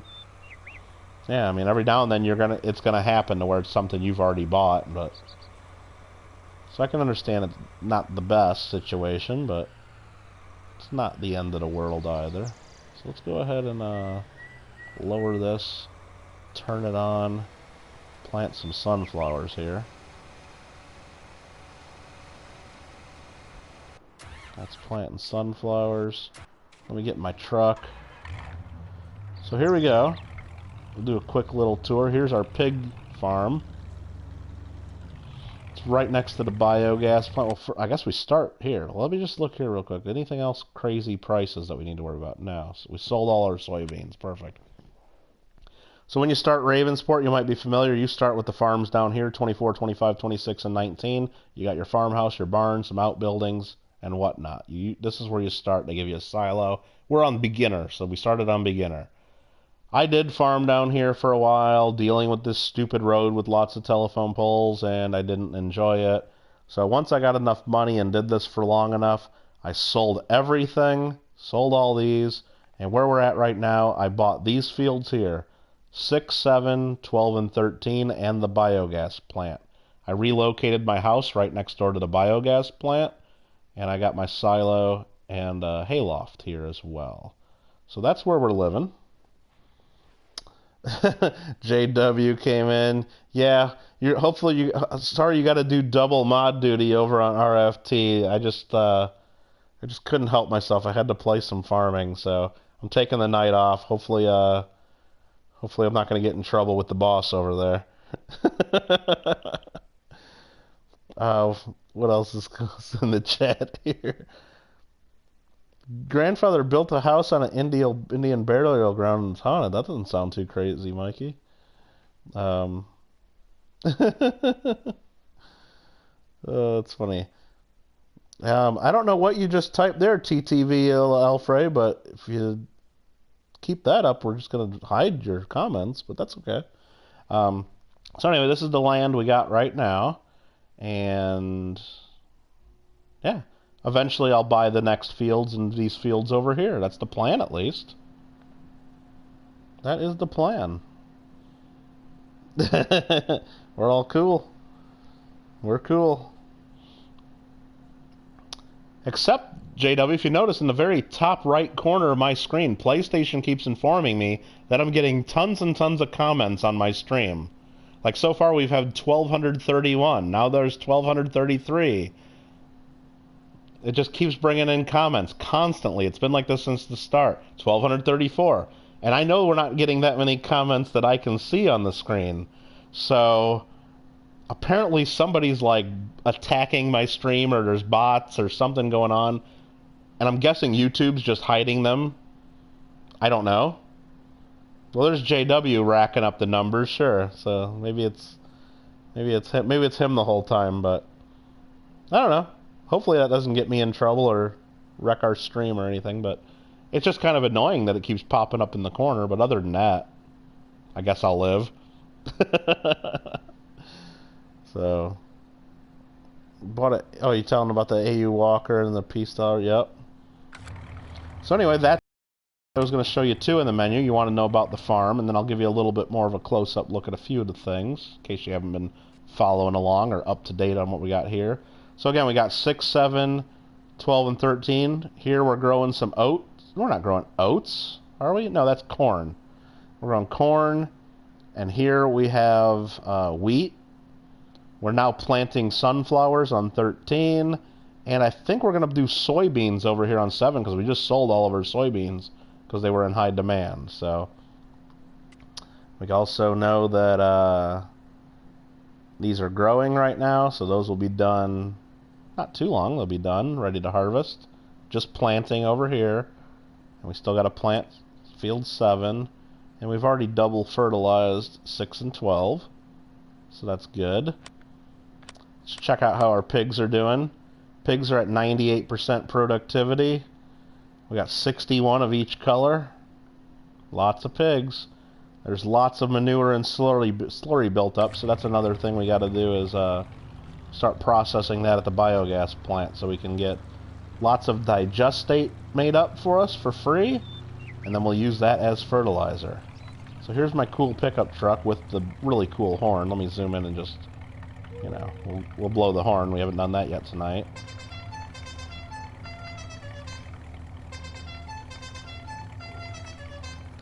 So there we go. There's that.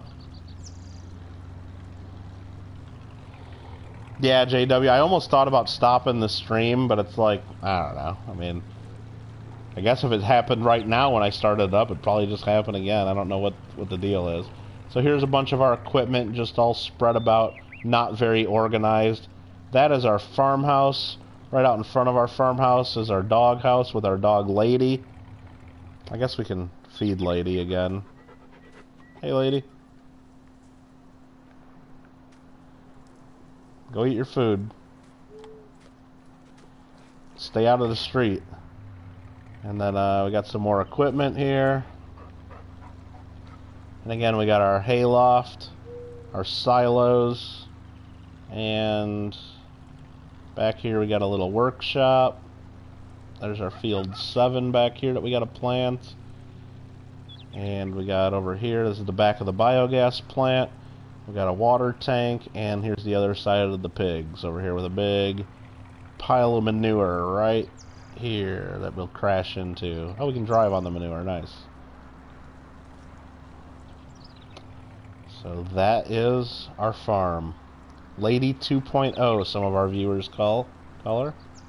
Not sure about that.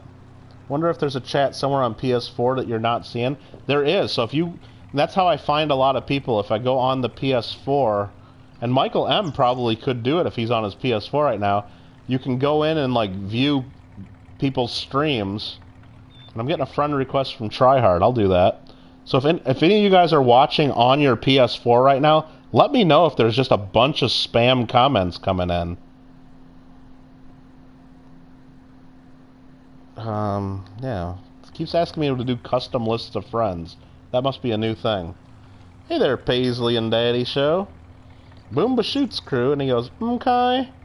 And then how was my Coke today? I did have a free Coke, compliments of Sheldon. If you watched my mail call last night, Sheldon sent me a bunch of quarters and $50 with him and his daughter's stickers on them, and told me to go spend them all over the place and get them in the circulation for people to find. So I did go to McDonald's. They have $1 any size sodas, and I got myself a large Coke with light ice. Cost me $1.10 because of the high taxes in Los Angeles County. Paid with Sheldon $50, a Paisley $50, and a dime of my own. So I paid the 10 cents. Sheldon paid the $1. I covered the tax. Jump the truck onto the house. Probably not. Yeah, JW, if all these people are leaving... I've got 1,300 comments and everything. If all these people are commenting and subscribing to my channel, I'm happy about that, I guess. But I don't think they're doing that. I mean, I just looked, I got 1 new subscriber since I started the stream, so I didn't quite get 1,300 subscribers. Jump the truck. Let's see. Where would I even angle to do that? Watch out, lady. How could I get the truck up onto the house? I mean, I could probably make a ramp or something.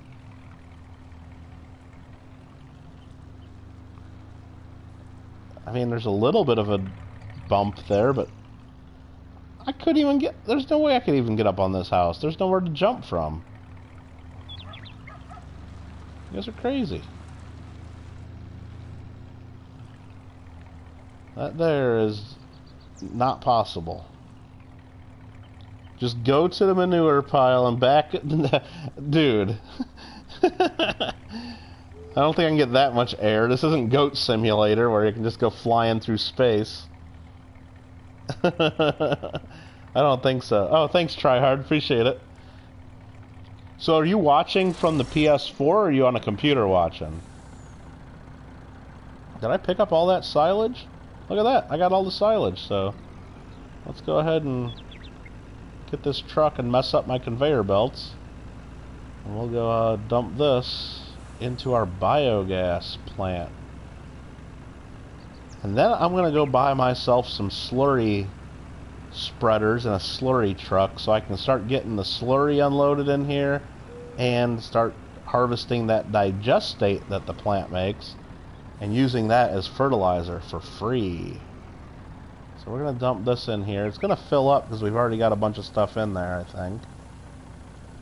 And again, we're not getting paid for this now. You don't get paid for what you put in the biogas plant until midnight. So, and it maxes out. It only holds 50,000 of whatever you put in there. So we still have some in the truck. We got to wait for this to process a little bit. Which that is the one downside to the biogas plant. You just can't keep dumping and dumping and dumping stuff in here. So You're on your phone while far. No, no problem, no problem. I was just wondering if you were on the PS4 because you just sent me the request. Because I'm seeing all these messages flying in, and I just don't know if people on PS4 are just getting spammed with all kinds of craziness. I don't know.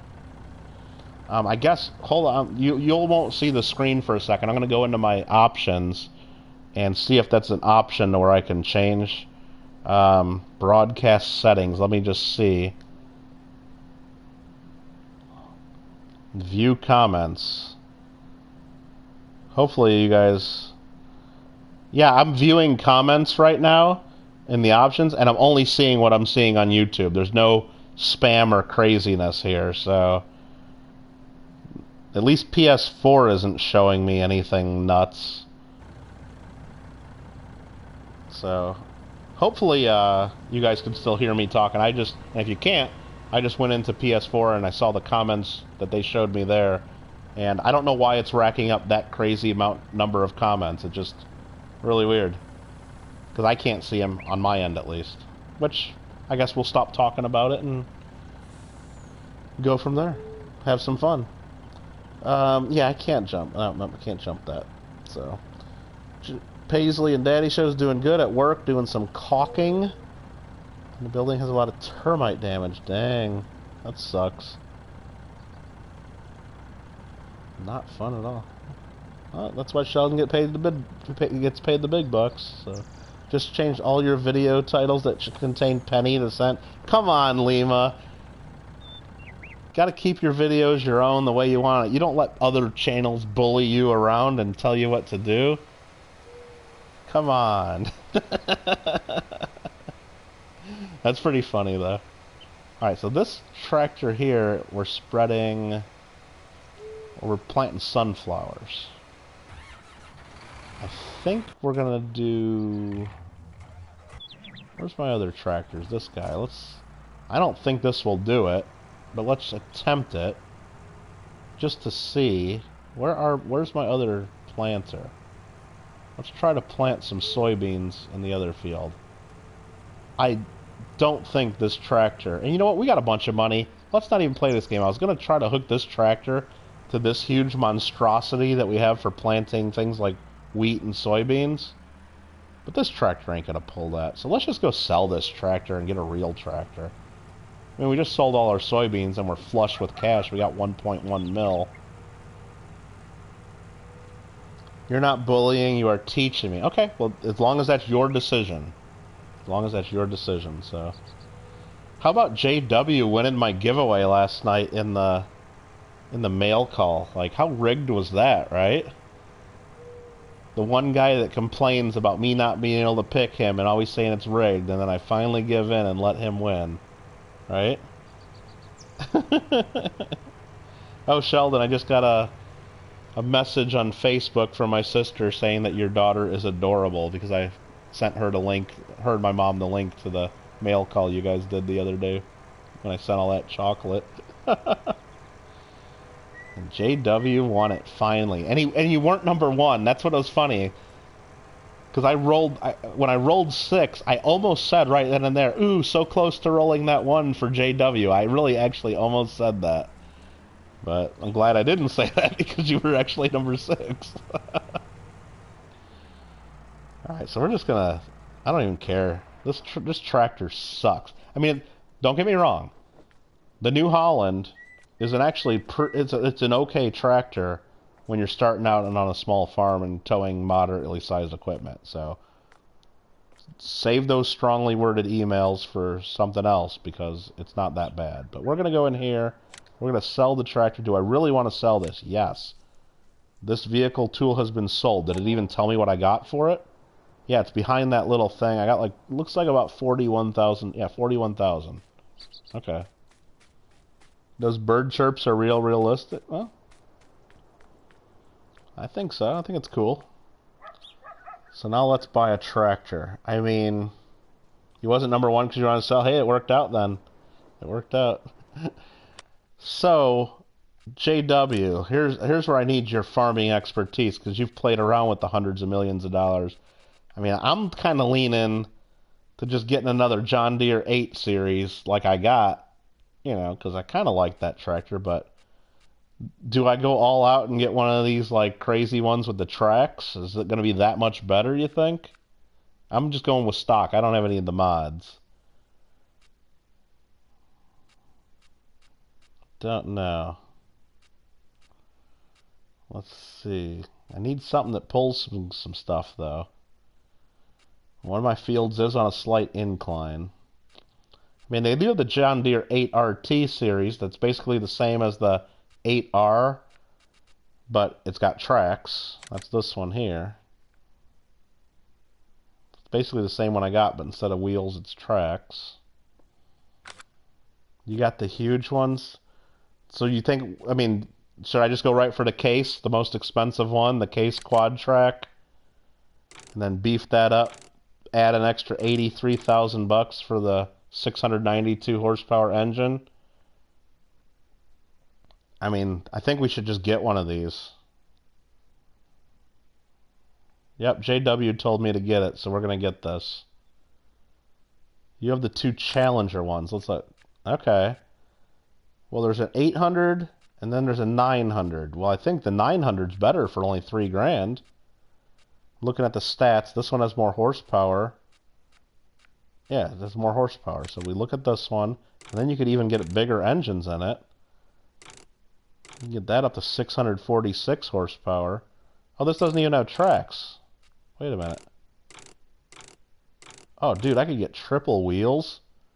Okay, that's kind of cool. I don't know. What do you think, JW? Should I get the one with wheels or the one with tracks? I don't know. I mean, that just looks pretty cool, though. Paisley's Daddy Show. Go big or go home. You're compacting chaff in the bunker. I'm going to start doing that, try hard. That's what I probably should be buying instead of another tractor. I don't have a... What are they called? The forage harvesters. I don't have one of those to make chaff yet.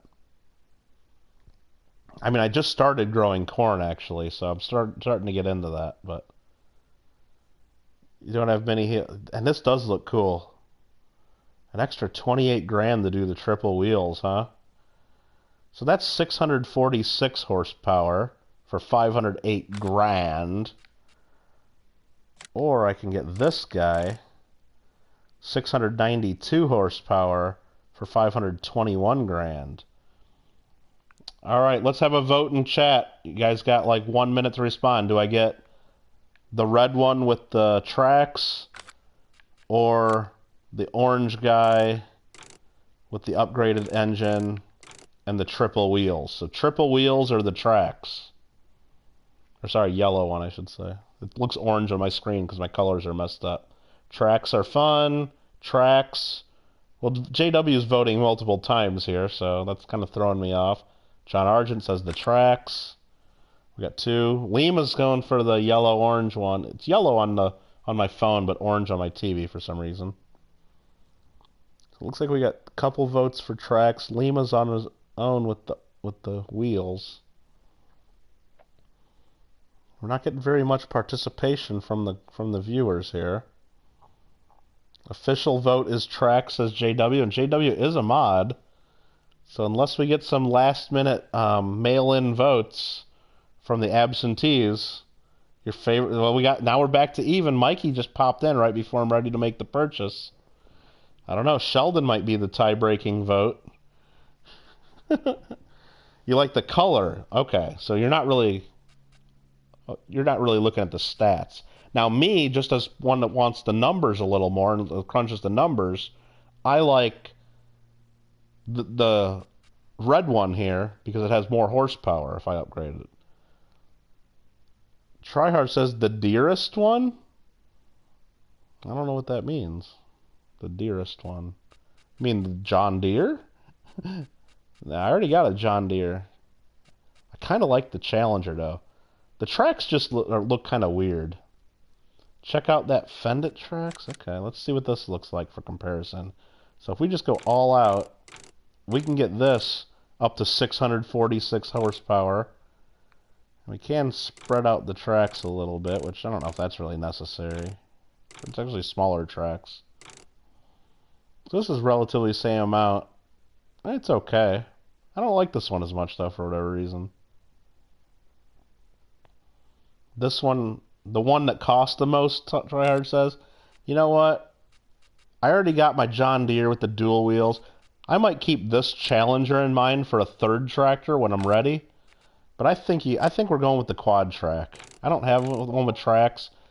This one I can get to 692 horsepower, and this might be what I need to tow my equipment up that hill on field 6. So we're just going to buy it.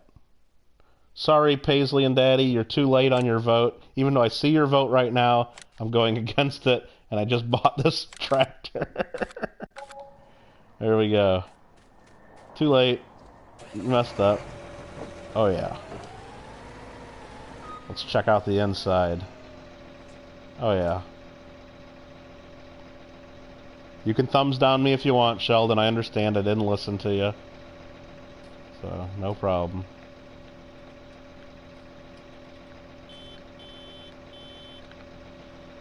It's got that new tractor smell in here. Got 0 hours on it. Nice. Definitely got the new tractor smell. Tryhard's got the full John Deere farm. You know what, Tryhard? I like the John Deere. You know, I grew up in Illinois around a lot of farm areas, and I just always liked John Deeres. When even on our property that we had a little John Deere tractor for mowing the grass and everything. And I do like John Deeres, but the problem is like when I go in, I'm sorry, wrong button there. Now it's going to save, of course. When I go into the menu here to look at what to buy, like for example, my where is it? The harvester I got, right? Of course, I go right over and I just get the big John Deere, and then when I go get the header for it, the header that they got for it, the big header, doesn't have a built-in trailer, and that sucks. Okay? And then when I go look at what trailer I can buy, they don't have a trailer for it in the game. So it's like, I don't know, I don't even know where it's at in header trailers. I mean, they got this Crone trailer, and they got some other, like, but this one's not big enough, so they don't have a trailer for the John Deere header.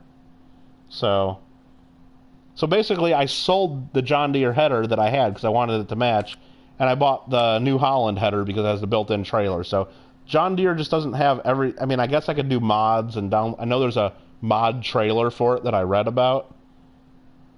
Tryhard says it does. So you think that... Well, I know there's mod trailers because I looked it up and I saw other people complaining about what I was complaining about. But this is what I should be buying soon. This one here, a forage harvester. And this one here is the one I would want to get because I just want to spend tons of money. 515 grand. And you can get that with some wide tires. And is there different tires I can get too? Let's check. Michelin's with a long pipe. Yes, this is 518 grand. Plus you got to buy a header and then a trailer. And then this we can use this to chop up our corn into chaff to make silage. So this will be a future purchase. I'm not ready for this yet. I need to try the Flipper House game you saw it on YouTube. Yeah, I think it was Alfred R. told me to get that one too. I don't know if that's on PS4 or not though. But while we're here, let's go into our slurry tanks. And let's buy ourselves a big slurry tank, I think. I think we want to buy an actual slurry tank, and then we'll do a slurry spreader at a different time. Or do we buy this job? I don't know what we're going to buy. We need to buy a slurry tank first, so we can move slurry around our farm. That's a spreader. That's a storage tank. I think we just got to get this one. Probably should try some of this stuff out first before just trying to figure out what to get. But I guess I'm just going to get this Grant tank right here. The logical choice would be the John Deere forage harvester, even though it's a mod, which costs... Yeah, and I thought about that, Tryhard, but I just... so far I haven't done any mods, and I think I'd rather just play through at least until I can get whatever trophies or achievements done, and just to play it through, and then I'll screw around with some mods, like maybe when I do the other map. And even though I know there's a few nice, easy mods that would probably be worth doing. So let's see, we can change the color there. We can go white or red letters. Nice. Wheel setup. We can do wide tires or standard. I mean, really, is there that much of a difference? Yeah. I mean, we're not going to be towing this through too many fields, so we'll just keep road tires on this one. We can change the main color. Whoa, no, I don't want to do that. I want to change the color. I mean, I guess we could make this John Deere green. Check that out. We could do that. Why not? We might be towing it behind the John Deere. Let's do it. And I think we'll go with the red letters. Alright, let's go ahead and buy this. Okay. And hopefully we can tow this behind our tractor. Oh, this tractor's weird. I haven't driven too many tractors like this. And we can't tow that behind our tractor. Alright, I guess we'll come back and get that with something else. I don't know what the hell we have to tow that with. It says you can tow it behind a tractor, but apparently not this tractor. Those soybeans did you well. I know. This right here is the soybeans. All the soybeans went right here into this tractor. Luckily, I had a bunch stored in my silo from a few harvests, and we got the note that came across. It's still going on right now. I'll show you guys. Right there, soybeans, second from the right. High demand at the restaurant, $24.90. I wish I had a ton more to sell. Speaking of wish I had a ton more to sell, are there any contracts to harvest soybeans right now? Then we could just steal their soybeans, maybe. That's oats. Sunflowers. Nah, no harvesting soybeans. There's another sunflowers. Oats, no, it's the same ones. Okay, because I was saying maybe we could steal their stuff and make some money. Mods aren't free, says Mikey. On this game, most of the mods are free that I've seen. I mean, there are some that are put out by the game developer. Unless I just misunderstand when I look in the menu and haven't got to the part where they tried charging, but it looks like most of them are free. But there are some mods that are put out by the developer of the game that, like, you gotta pay for if you want them, but... Where am I going with this? I don't even know what I was planning on doing. I was actually gonna go plant soybeans. I just ran over Lady's tennis ball out in the middle of the street. But Lady knows not to put the tennis ball out in the street, so teaching her a lesson. Let's see how this pulls the Vaderstad. Mods are free, DLCs are not. I guess that's the way they call it. They call it DLC. You're right. When it's all the different packs of tractors and stuff. So we're gonna first switch the seeds to soybeans, so I don't forget to do that. We're gonna start unfold. I mean, this already is pulling this real easy compared to my other stuff. I mean, I'll know more once this is down in the ground and doing the seeds, but I might have to try to make some more money and get a few more of these.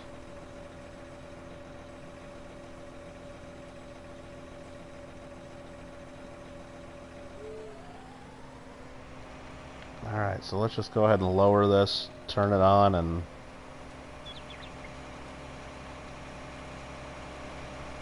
plant our beans. Oh, dude. This is like no issue. I mean, we're cooking at a solid 9 miles an hour.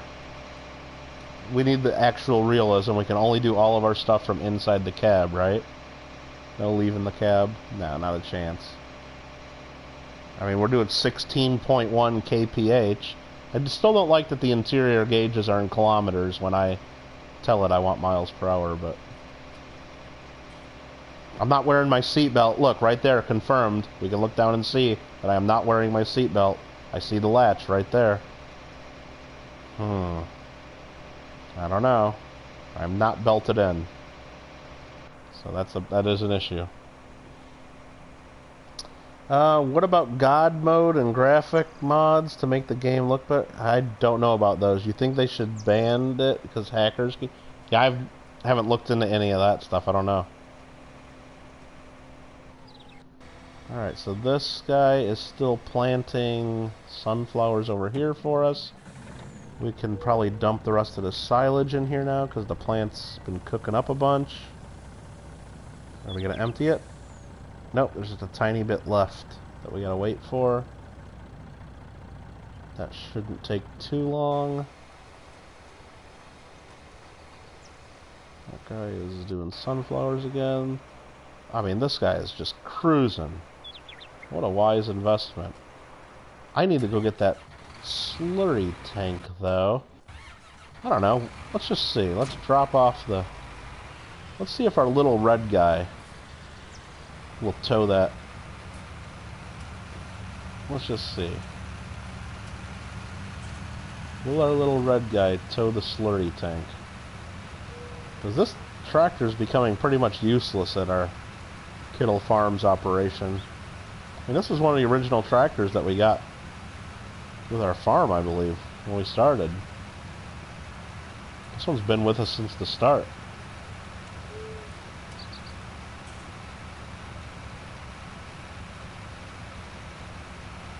We're up to 1,682 comments in the stream, so thanks for all your participation. Click it or ticket, says Paisley. Yep. I mean, I don't know if that applies to even on my own farmland, but maybe. those Hawaii police, they'll get you. The Maui police, for sure. I mean, they're always looking for... I mean, right now during all this, they're pulling people over and asking people where they're going, because if you're not out doing something, or at least maybe not right now, but as of like a couple months ago, they were like asking people like, hey, if you're not out doing something essential, then, you know, they were like, I don't know if they were giving them tickets or... This thing ain't gonna connect to this. What do I gotta connect this to like a big truck? What the hell? I think I bought the wrong piece of equipment. Huh. Well, I'll be damned. Alright. Guess I brought the wrong tool for the job.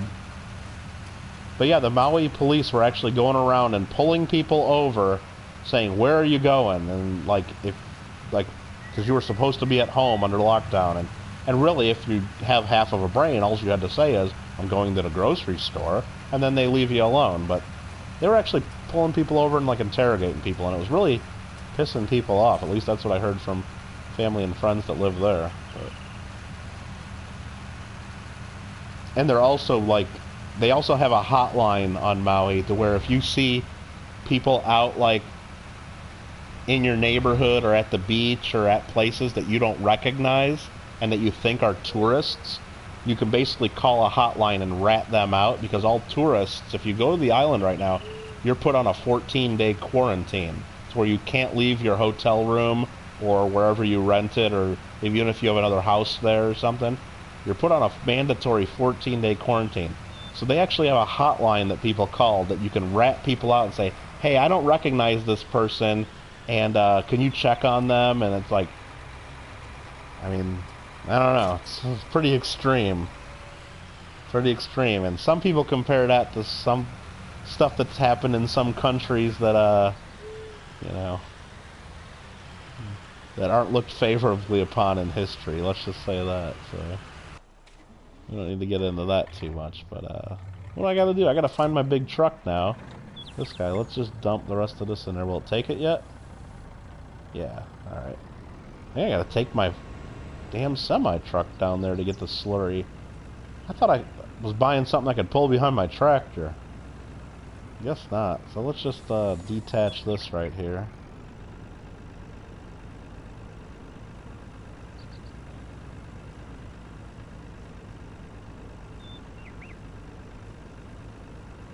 Well, Sheldon, you know how it is there too, depending on the cops too. It's like sometimes they treat locals a little differently than tourists too, which at least the Maui cops, when you're on the tourist, or basically not even tourists, if you're not one of the locals, or if you're one of the haoles or whatever, they don't like you very much. It's like the Maui cops are bad. I don't know what it's like in Oahu, but the Maui cops don't do a damn thing for us.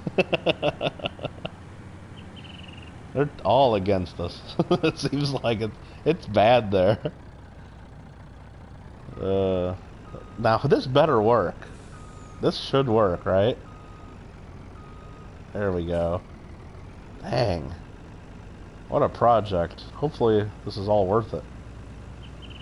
And now it looks stupid because I got John Deere green and I have to pull it behind my semi, so we're going to fix that right now. I thought I was going to get to pull this behind my tractor, so we're going to take our brand new tank that never has had any slurry in it. We're taking it right here to the shop, and it's getting repainted.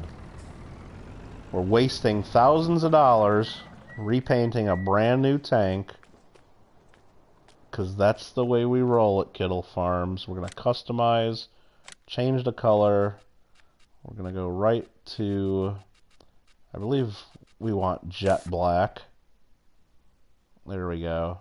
It's going to cost me, actually it says it costs nothing. Okay, customize. Do you want to purchase for $0? Seems like a fair price. $0 it is.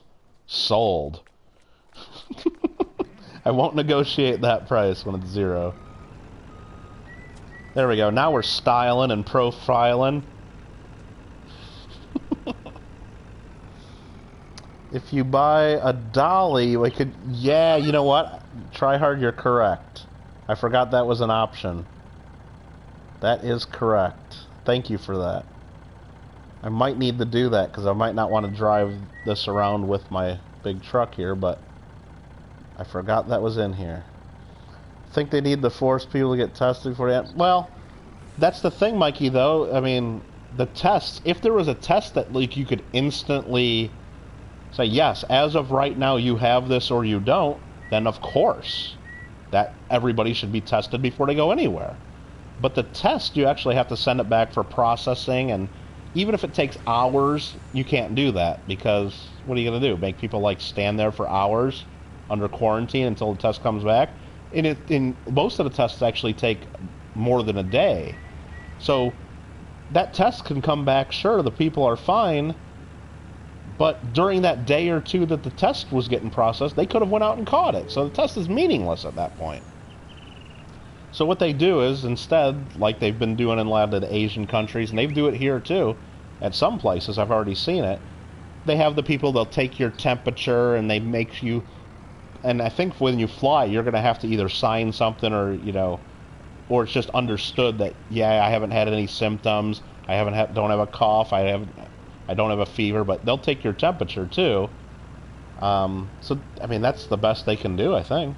Unless they have a test that, like, instantly determines right now you either have it or you don't, then that testing is meaningless. So, styling and profiling, woo! Look at that, that is slick looking right there. So now let's load up some slurry. Hopefully this works, because that's why I bought this. I'm supposed to go here, and is this going to work? Oh yeah, start filling. L3. There's 59,000 slurry in there. Perfect. And those of you that are scoring at home, there is our slurry pit. The pigs are good at producing that. I believe as long as the pigs have water and straw... Or no, I think as long as the pigs are fed, they produce slurry. And then as long as they're fed and they have straw, then they also produce manure. That's gross. Pigs aren't the prettiest animal, I'll tell you that. And this tank only holds 30,000, so that is a lot of slurry right there. We got a full tank of slurry. Now what I can do with this, for those of you following along, we could use this slurry to fertilize our fields instead of paying for fertilizer. So that's nice. Or we take the slurry right over here and sell it at the biogas plant. Now, there are a lot of videos out there that say it's stupid to sell this slurry at the biogas plant because you could use it as fertilizer, and fertilizer is more expensive, and blah, blah, blah, blah, blah. So why would you just get, and you get barely any money for selling it here because it's so cheap. But the thing is that the videos then don't go on to tell you is that after this is sold, I'm just going to park that right there because it's, well, I might as well empty out as much as I can, but I know I won't be able to empty all of it. Let's just put some in here. Yeah, actually it is taking all of it. It doesn't add on to the counter. Okay. This is processed. I forgot. Slurry goes straight in there. It doesn't get added in with the other stuff getting processed. So this will empty all out. So we're just putting 30,000 liters of slurry in here.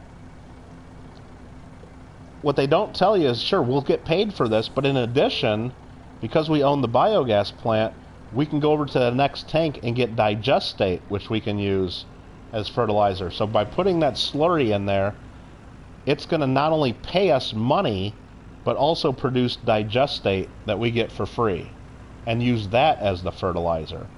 So for example, I think I can go right over to this. I haven't done it yet. But if I go over here, start filling, right now I got 83,000 liters of digestate in this tank from other stuff I've turned in that I can use as fertilizer. So don't use the slurry as fertilizer. You sell the slurry, you get cash, and then you get this digestate as a byproduct of the biogas plant that you can use as the fertilizer. So others could say you can have your cake and eat it too. So how about that? Just about to ask, what the heck is slurry? Paisley, the best definition or best explanation I can give you is pigs excrete a lot of waste, and the liquid waste, liquid manure is what they basically what it is. Liquid manure is slurry, and when you mix that with a bunch of straw, then that's the manure. So you got manure and you got slurry. Liquid manure and solid manure. A bunch of pig shit, basically. That's what that is. That is what that is, basically.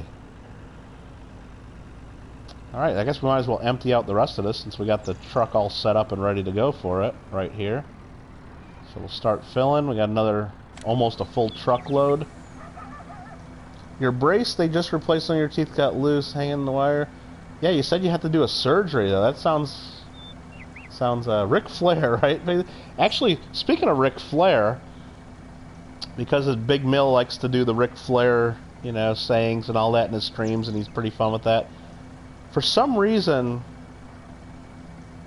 well, I was searching a couple of YouTube videos because I wanted to watch Ric Flair saying some of his stuff too, just for fun.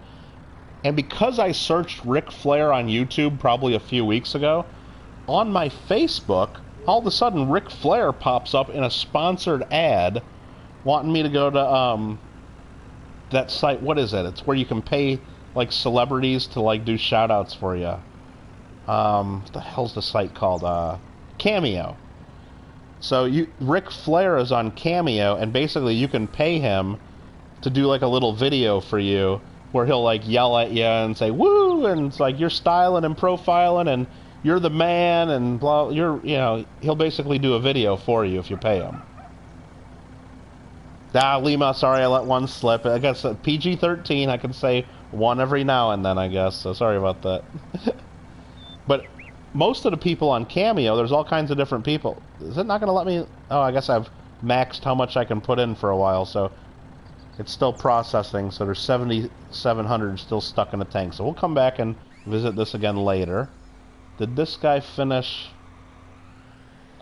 So anyway, a lot of the celebrities, like there's different sports players, like you can have do shout outs and all these different people on there that you can pay to do stuff. Some of them are as low as like $30. You can have them do like a quick little video or a shout out.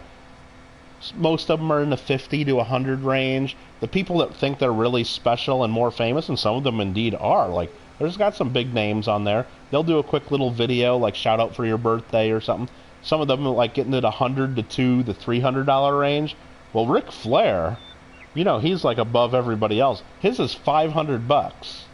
So for $500, he'll just record a little video, like shouting out whoever you want and saying it's from whoever, and then say stuff. And it's like just for like a minute or so. It's like, but his are 500. Most of the other ones on Cameo, like I said, are, at least for people that I think would be interesting and fun, are like between, you know, $50 and $100. That kind of range is what most of them that I see are. But was Bingo the dog's name or the farmer's name? There was a farmer who had a dog, and Bingo was his name-o. So the dog.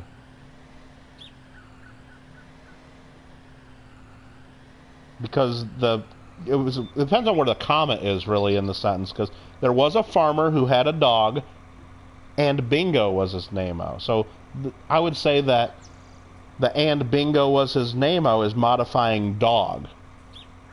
You don't say there was a farmer named Bingo and he had a dog. Or there was a farmer and Bingo was his name-o who had a dog. You don't say that. So that's what my opinion would be, for whatever that's worth.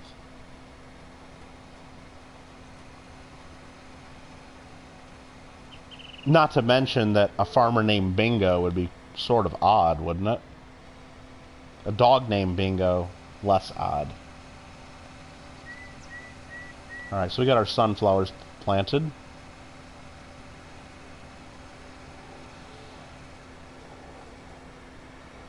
But yeah, so anyway, when that popped up on Facebook, I was kind of excited. I'm like, holy crap, Ric Flair is on Cameo? I'm totally going to spend like $50 for Ric Flair to be screaming, Big Mill, I heard you're a fan. I heard your styling, profiling, diamond ring wearing, jet flying, son of a gun. And, you know, but then I was going to have, like, Ric Flair say, you know, I heard you think you're the man, but in order to be the man, you got to beat the man. I would have Ric Flair scream at Big Mill. I thought that would be amazing. Until I saw that he wants $500 for it. I thought he'd be like everybody else that wants like $50 to $100 or so, and it would have been totally worth it to do that. But $500, I mean, I don't know, it'd still be funny as hell, but $500's a little, I don't know, that's a little much for a shout out. So then again, if a bunch of us get together and do that, nah, I don't, 500's a lot though. I don't know. Did our field just get done growing there? Most of it, at least? It sure seems like it. Yep, that wheat is ready to harvest right there. We're going to go ahead and we got to put this, I was just looking for a spot to set this down. I forgot where I put my cultivator, but I know it's over here somewhere. Woo! Woo!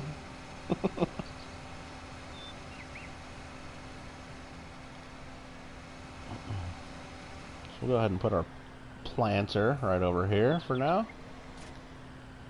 So we don't have a better place for it. And we do want to get, because we're going to be fertilizing sooner than later, but I'm going to want to start using that digestate just to see how it works, to see if we can get away with some free fertilizing. Actually, let's check our new big tractor. How'd this guy do at this field? I think he's done. Let's see how they did. Let's go into the menu. Wait, were you talking about a Ric Flair appearance? I was just thinking today about how to get him to stop by my live mail call on Saturday and have him come on the StreamYard. No, what he'll do, and it takes him up to 4 days to do it. Most other people will do it within 24 hours or 48 hours, but Ric Flair, you know, he's special and above everybody else. His take up to 4 days. So for $500, you can like type in up to 250 characters what you want him to do. Like we'd say, hey, we want you to shout out this person and do your diamond ring wearing alligator saying, and then tell him he has to beat the man to be the man, and that's all you'd be able to do. And then he records a video of like 45 seconds to a minute or minute and a half, whatever he feels like screaming at the camera, and you just get the video. So it's a video that he sends you. There are people on Cameo that right now you can pay, and I don't even know what the rates are because I didn't click on them and see anybody interesting enough to click on, that'll join a Zoom call for you. So yeah, it looks like that big tractor did get the whole field, except one little dot right there in the sun. But that's fine.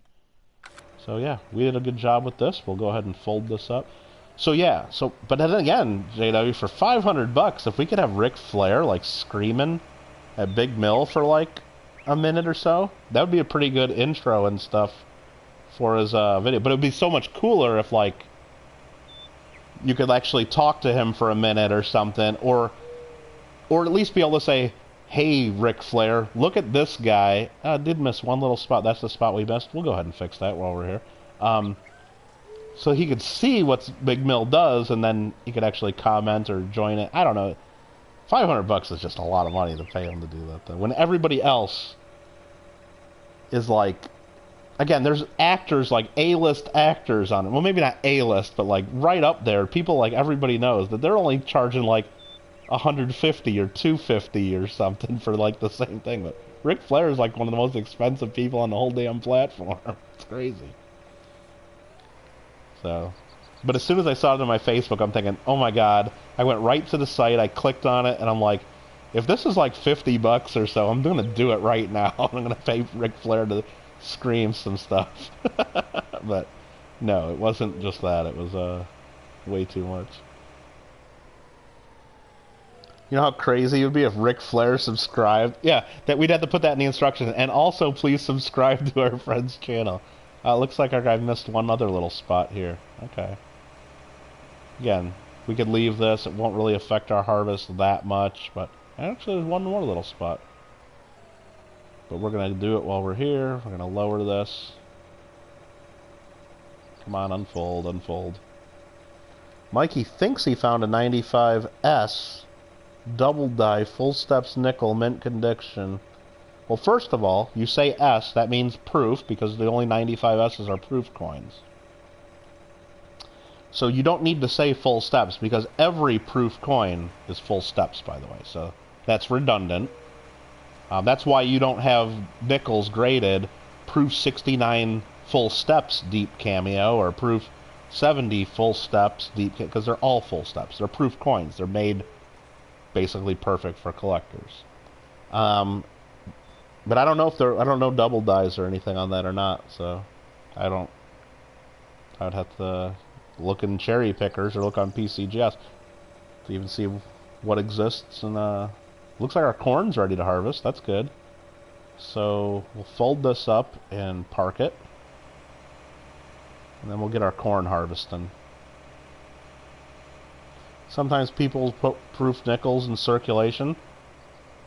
I guess that's possible, but none of the grading companies give full step designations to proofs. It's just assumed that all proofs have full steps. So, none that I've ever seen, none ever mention full steps on a proof. So we need to get our harvester with our corn header, and it's already ready to rock. We're going to unfold you. Chaff it. Try hard. I know I probably should be doing that, but right now I don't have any of the equipment to do it. I don't have a forage harvester, and I guess I just can't do it right now. I don't have any of the equipment, and I still got. This is only like the second time I've grown corn, so I do have plenty of room in my silo. I want to put a bunch of corn in my silo first, so I can just have a bunch there to feed animals and to sell if the market prices get high. And I think one of my next purchases coming up is I'm going to get that forage. I think that's what it's called, isn't it? Let me look at the stuff just to make sure. Yeah, forage harvester, and then, which is one of these big guys, and then you attach the forage header. Let's see what that looks like. Forage harvester header. You attach one of these guys to the front of it. Maybe not this exact one. And basically this just chops up the corn. And then the forage harvester shoots out the chopped corn out the pipe, right out the back. If if I can get the camera to cooperate, that big pipe, and into a trailer, and then you could make silage out of it. So you have 500,000 liters of chaff in the market. That's sweet. Why don't you just attach all 4 or 5 machines you need to cut and bale the grass and do it all in one go? It's possible. I've seen videos where people sometimes do that. You need a big tractor to do all that, though, to really get that going. So we need to lower this header, turn on the harvester, and collect this corn. There we go. I'm getting all corny here. Slurry, let's try to empty a little more in. It's taking a bunch more, actually. It's going to take the whole tank. Nope, almost the whole tank. We got 1,000 liters left. Yeah, that's one thing I don't like about the biogas plant. You just can't dump unlimited stuff in there. But I guess that's back to realism. You can only put a certain amount in at a time. That makes sense. A plant can only process so much. A tractor that can pull tons and tons, yeah. Well, not only that, you'd have to, when you start doing multiple trailers and stuff behind each other, they get difficult to drive. And, yeah, it took a little bit more, so we'll just wait another minute here, and then we'll be able to get this in there. And not only that, if you hire a worker to do the rest of the field for you, like if you don't want to sit there and manually do the whole field, it gets a little, the workers don't really handle multiple trailers too well, at least from what I've seen. We're almost up to 2,000 comments here in the stream, so again, thank you whoever is participating so much in the stream. We're up to 1,993 comments, so thank you very much.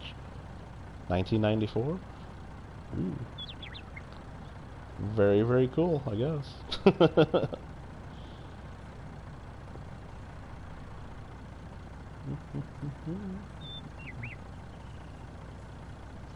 So yeah, I'm sure you guys have heard the big news. The ANA World's Fair of Money in Pittsburgh is now canceled as of today. So pass along the news to fellow collectors. Wish you could see their comments. Well, that's the thing. I thought as mods we should be able to see their comments, which would then make the stream very difficult to read, I'm sure. Or, hey, we just hit 2,000 comments, so awesomeness. Alright, that slurry is now empty. So there we go. And now we just need to, let's see how much digestate we got over here now. We can back this up just right. Oh, I just did that wrong. So let's just pull forward. What was I saying there? Yeah, I wish I knew what the comments were too. I don't know. That's weird. Let's see, start filling. Yeah, we got 93,000 liters of digestate. 93,160. Let's wait a second. Now we got 93,216. So you see, as it's processing stuff, it's just making more and more digestate. Now it's 93,272.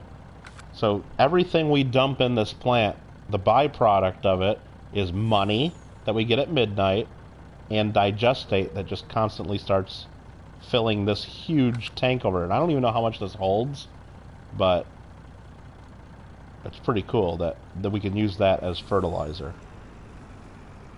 What else? I was going to say something else there, but I can't remember, but that's fine. Tryhard's trying to send me some images, but I can't. The images don't show during a stream. If I try to go into that, it stops the stream, so it can't share. So, but I do need to buy a slurry spreader, is what I need to buy to be in order to fertilize. So that is next on the list of things to purchase. You just blanketed the silo? Okay, yeah. That's crazy getting that much in there. What map are you playing on, Tryhard? One of the mod maps? Is that what you said? I really should organize all the equipment a little better at some point, but whatever.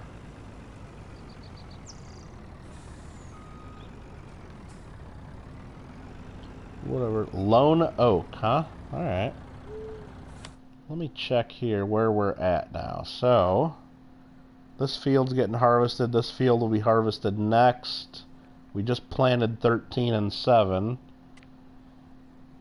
There's the different fruit types. Growth stages are... These two are still at the first stage, and for some reason this little corner is growing a little slower, so we'll wait on that for harvesting. And for fertilizing, we gotta wait to get the next level of fertilizing on 7 and 13.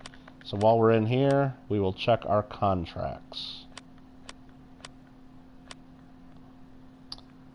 And a lot of cultivating contracts. Not really into that, even though it's really easy, because I got the big tractors and stuff now.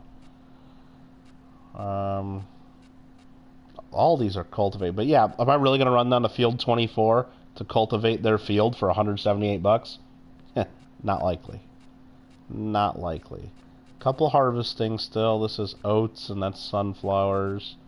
Relatively smaller fields.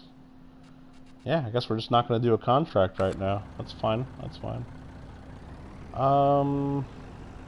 Let's just leave this truck right here for now. What's left to do? What's left to do? I mean, I guess that's harvesting. And then, I mean, what I should do is I think I'm going to take my blue tractor. Where's blue? Did I sell the blue tractor? I think I did, didn't I? Wait, this guy's full already? Okay, let's take care of that. I won't even bother running the truck over since I can just do one of these and drive it to the silo.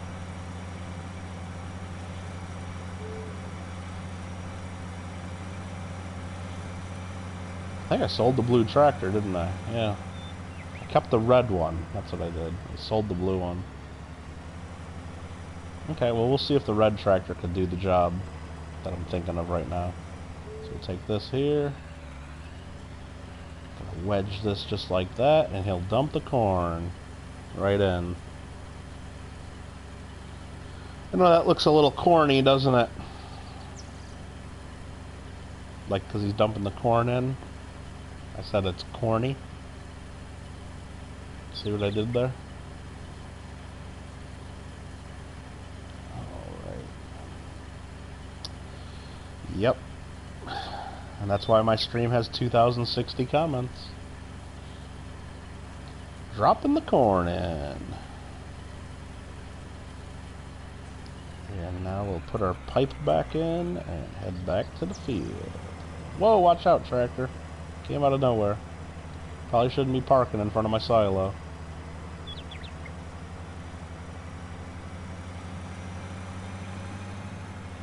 PlayStation is trolling me. Well, I believe so. No, I mean, it can't be a human doing that. Not for this long. It's definitely some kind of a bot that found my stream, and YouTube or PlayStation or something's automatically blocking the comments, it seems.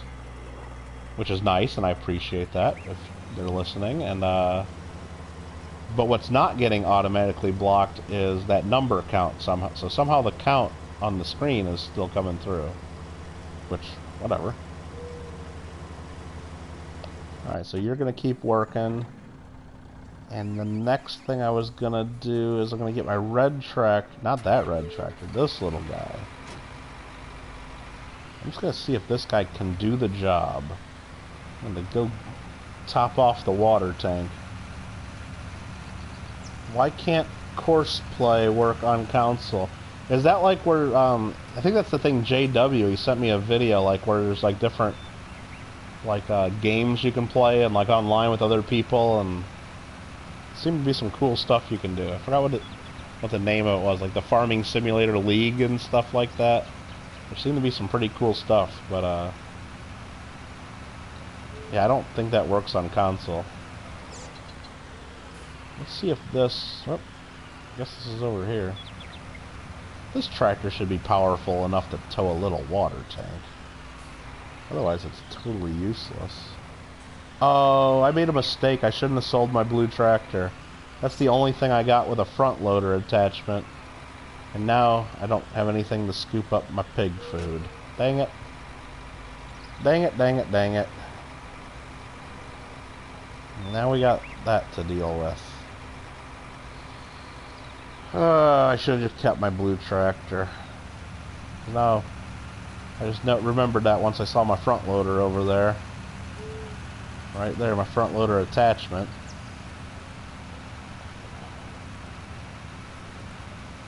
So yeah, this is working fine for the water tank. Let's fill it up again. Make workers. You can make workers compact your silo. Okay. Oh, and is that where you can also like have your workers like drive like things to the silos and everything, and like drive the trucks and?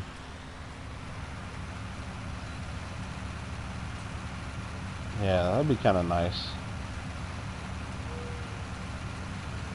Yeah, I'm just a little upset now that I sold that blue tractor that I had, my New Holland. Dang it.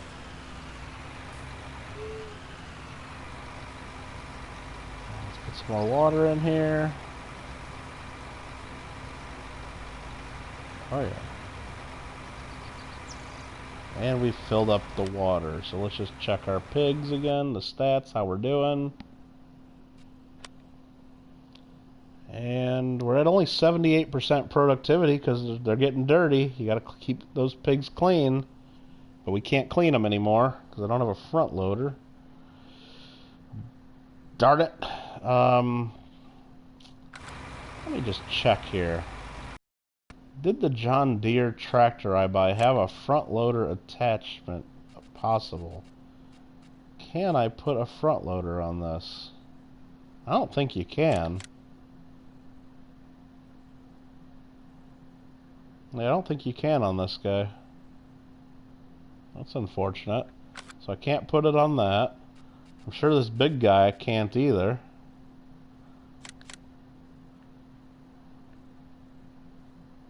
Maybe you can. I don't even know. I don't know how any of this stuff works. Let me see here. Front loaders. This goes on to John Deere's. And these go on to other things. And I think I just need to get another little tractor. So that means I probably should sell my red tractor now. Oh, geez. I'm just going to get all crazy with this. And I'm going to sell my red tractor and buy another medium tractor. So basically I'm going to buy another one of my blue tractors that I just sold, so I'm going to lose a bunch of money maybe. Is that what I'm going to do? To beef up the engine a little bit. It's only 170 horsepower. That kind of sucks. Or I can go get a little bit better one. I mean, I can get the John Deere 6R. You can put a front loader on this baby.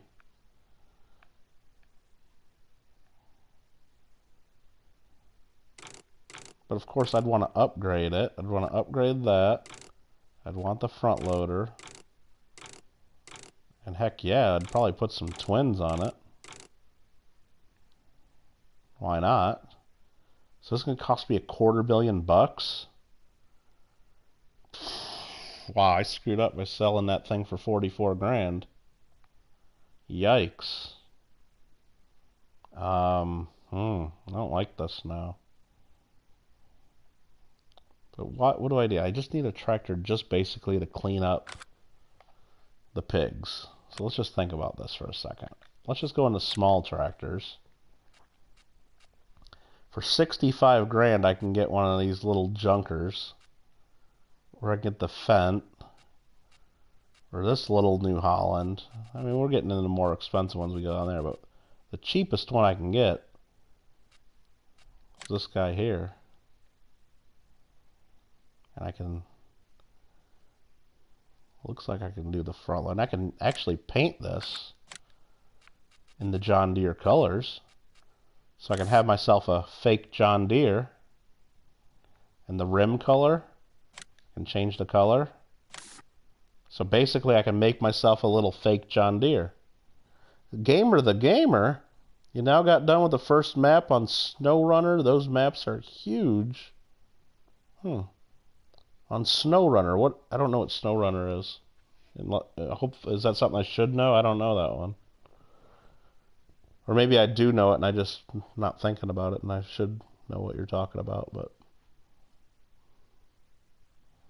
sorry, I gotta click on live chat there. I was on top chat for some reason. Thank you, YouTube.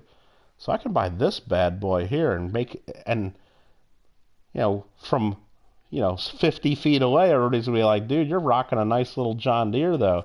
And then they're gonna look a little closer and say, oh wait, dude, it's a Valtra. Come on, poser. That's probably what they'll be saying there. Can I get twin wheels on this? No. Yes. Just rear narrow twins. Nah, I don't want to do that. I mean, we'll get wide tires. That goes without saying. Do I want weights? I do want weights on the front, don't I? Or no, those are rear weights. I don't know. I don't really want rear weights. So we're going to get wide tires. I mean, it gives the option to beef up the engine. We may as well. It gets an extra 10 horsepower for $5,000. Front loader attachment. Yes, indeed. Just back. You went for a minute? Well, welcome back, Lima. We're in the process of buying a new tractor here for $76,000 because I sold my other tractor for 40-some thousand. That was the only thing I had that had a front loader attachment. So I screwed up. So is that all the options we want to mess with here? Let's see. Configuration standard. What's the other options? Oh, where it comes with a front weight? I mean, come on, brah. Trying to cycle through this stuff where there's a lot of options is not the easiest to do. Oh, come on, bro. There we go. I think I'm going to put... Do I want to put the front weight on there? Let me think. No, I don't, because I might want to attach stuff to the front other than that. Is there even an attachment point on the front? There's got to be. There has to be, right? I mean, there doesn't really have to be. Okay. Front loader, yes. Wheel setup, standard. What was the other option other than standard? I want wide tires. There we go.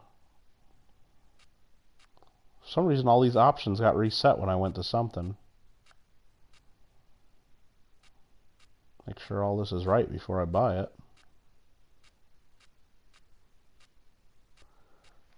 I can't pick all this, so configuration. I keep switching the wheel brand somehow.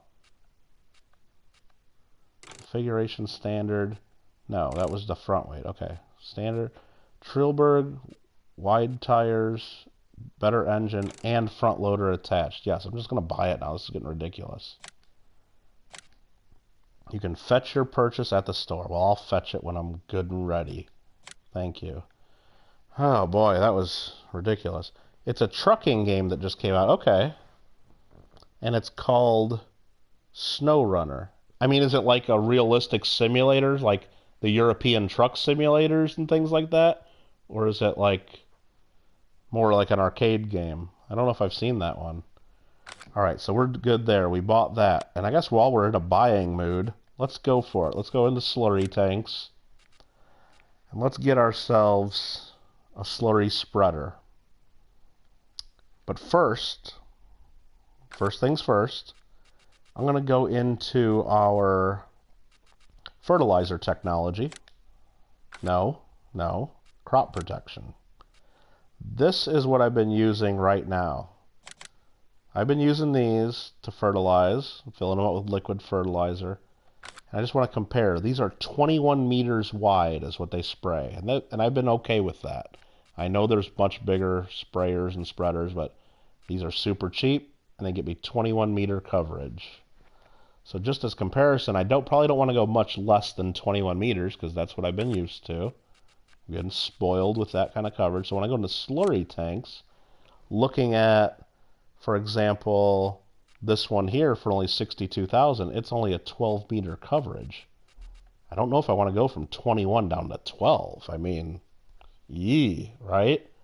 Yikes. Do we really want to go from 21 to 12? I think not. Now this one here is only 6.2 meters wide. We're not doing that, I'll tell you that. This one here, 14, still kind of low. This one's just a tank, I guess. It's not even a spreader. I have to attach this to it, which is 12 meters. That's not enough. This one is a big tank here that I attach this to, I believe. And this is only 7 meters of coverage. I don't see that working. This over here is 36 meters. That's what I need. So I need this tank with this attached to it, I believe. Or this guy here is like an all-in-one machine that does 30 meters wide. So it's going to be wider coverage than I have right now. But it's $165,000. Holy cow, that's a lot of money. But you know what? I have the money. I got 490 grand. I think let's try it out. Let's see how this works. I don't hope I'm not making a mistake by picking this one, but we're going to go ahead and customize it. Yeah, this thing looks pretty sweet. Can't change the color on it, so this is the color we're going to have. The wheels, we can change the wheel brand. So it's basically either just standard tires or normal tires is basically what it is. I think I'd rather have the standard tires. They're a little beefier and it's cheaper. So with that said, it does look beastly. I don't know if this tractor I just bought is even going to tow it. But we're going to try. We're going to buy it. We're going to do it. Sheldon said, just cut the check. Buy it, dude. Quit wasting time. And this is rated. It says the engine you need to be able to pull this is 240 horsepower. The thing I just bought, I believe the tractor, let's just double check. I just bought the Valtra. It has 100 horsepower. 110 horsepower, I'm sorry. So it certainly doesn't have enough horsepower to do the job, is what I'm thinking. But we're going to try. Let's cycle through until we get back to the shop. This guy's ready to go. Let's fire the worker, because we're paying a worker to sit there. Here's the shop. Wow, that thing's huge compared to the tractor. I don't think this tractor's going to tow this. And is this the way we should be breaking in a brand new tractor? First thing, tow something like this. We got this new tractor smell in here. Brand new, no hours on it. Nice little fresh paint job on it. We're not wearing our seatbelt. But first thing we should do is hook this beast to it. Well, we'll try. It's empty, so I mean it should be able to tow it at least back to our farm. Realistic game, you would like it. There's a lot of mud in it, and you got to pull her out with a winch. That's crazy. Oh yeah, it's towing it on flat land, not too much trouble. I would guess if you fill this up with the digestator slurry, and then you would try to drive through your fields, I'd need a bit better tractor to do this, but I'm just trying to tow this to the field. Might have some trouble on this hill though. We're doing 21 mile an hour. Now we're doing 17. Now we're doing 15. Oh yeah, it's having trouble on the hill. You can say that. Now we're doing 9. Come on, you can do it. Now we're down to 6. You can make it. Yep, I think we studied out at about 6 miles an hour coming up this hill.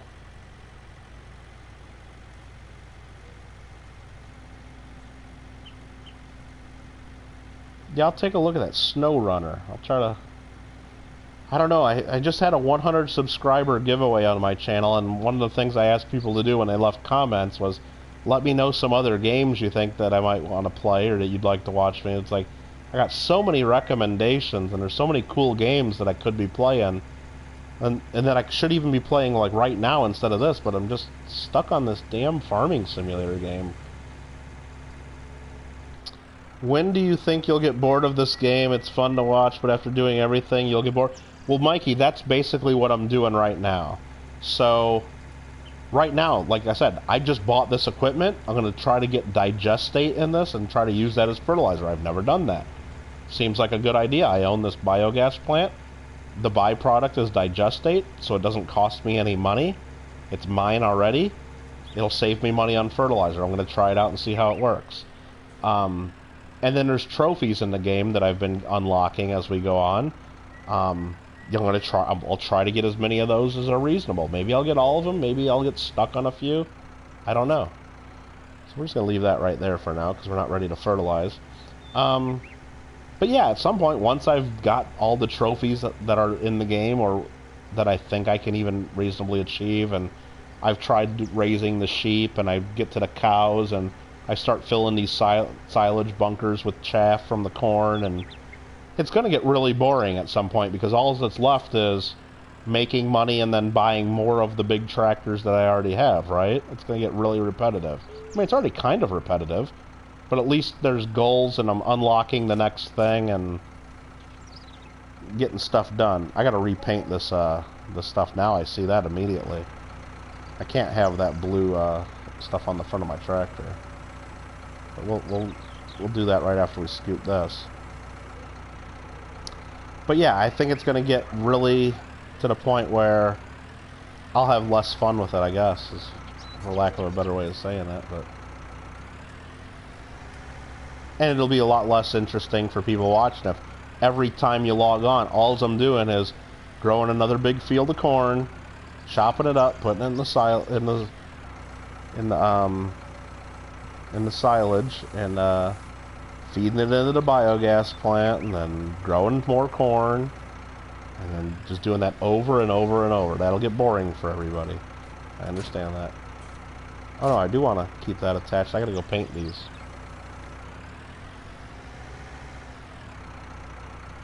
Should play Assassin's Creed, Detroit Become Human, Total War Medieval, the Civil War. I've played Assassin's Creed before, one of them. It's okay. I don't hate it. I'm not mad at it. What other game in there that I said? Detroit Become Human. I watched a couple of videos with it. It looks like a game I might like to play for a while. I don't know if I'd want to. It looks like it has like. I wouldn't be one I'd want to like have to like replay. It looks like it'd get kind of boring after a while. I don't know. It looks like it's like a kind of like LA Noire was. It was. I had fun playing that once, but there's like zero replay value pretty much. So I'd never play it again, which maybe that doesn't matter, but. So I think I gotta put that like that. We'll go in here. Nope, I didn't grab the pressure washer. I didn't mean to do that. And we're gonna customize, and we're gonna paint you my John Deere green. And customize. Yes, purchased. Assassin's Creed Detroit Human is on PlayStation. Yeah, I saw when Detroit Become Human came out. I thought it was alright looking and kind of cool. But it seemed like it was like popular for a little bit, then all of a sudden it disappeared. Nobody was talking about it. So like that tells me, I mean, just based on like nothing other than that, it just tells me that detaching tools is not allowed in this state. What are you talking about? I gotta put it down a little lower. Yep. Okay. It just tells me that the game wasn't that great. Like if people were only talking about it for like a few weeks and then all of a sudden nobody talks about it ever again. That could be wrong, I mean, but just kind of a observation, I guess we should say.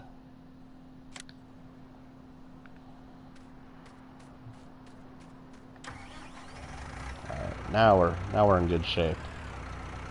98 different endings, exactly, but and there's a lot of different ways you can play the LA Noire game that Rockstar came out with. I don't even remember how many years ago it was now, but it was several years ago. But once you've done it, are you really going to play through and then, like, just so you can do that one little part a little bit differently? And I don't know. I think at some point you're not going to replay it 98 times, you know, that's not going to happen.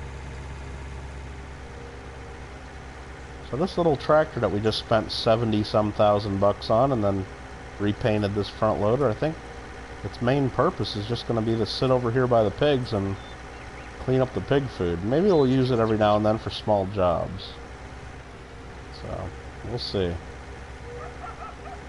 Don't have much of a plan for it. That Farming Simulator is obviously the best.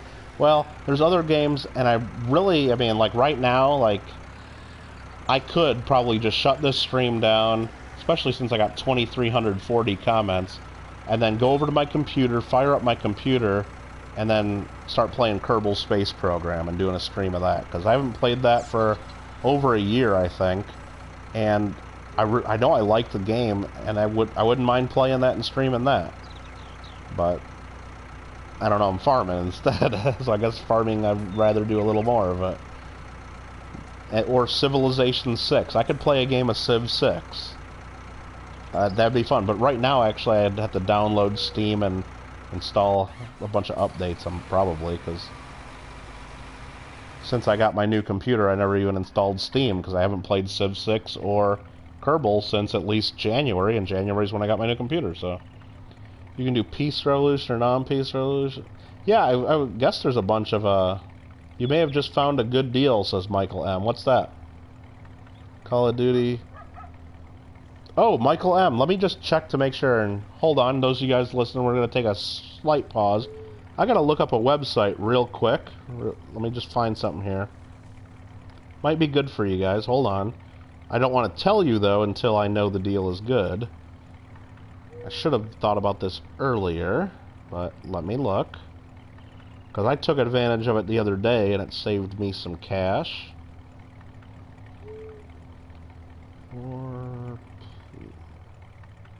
Basically, I'll tell you, I bought a PS4 Plus subscription. You know we have to buy that every year. And there's a good deal. Usually it's $59.99 if you let it auto-renew.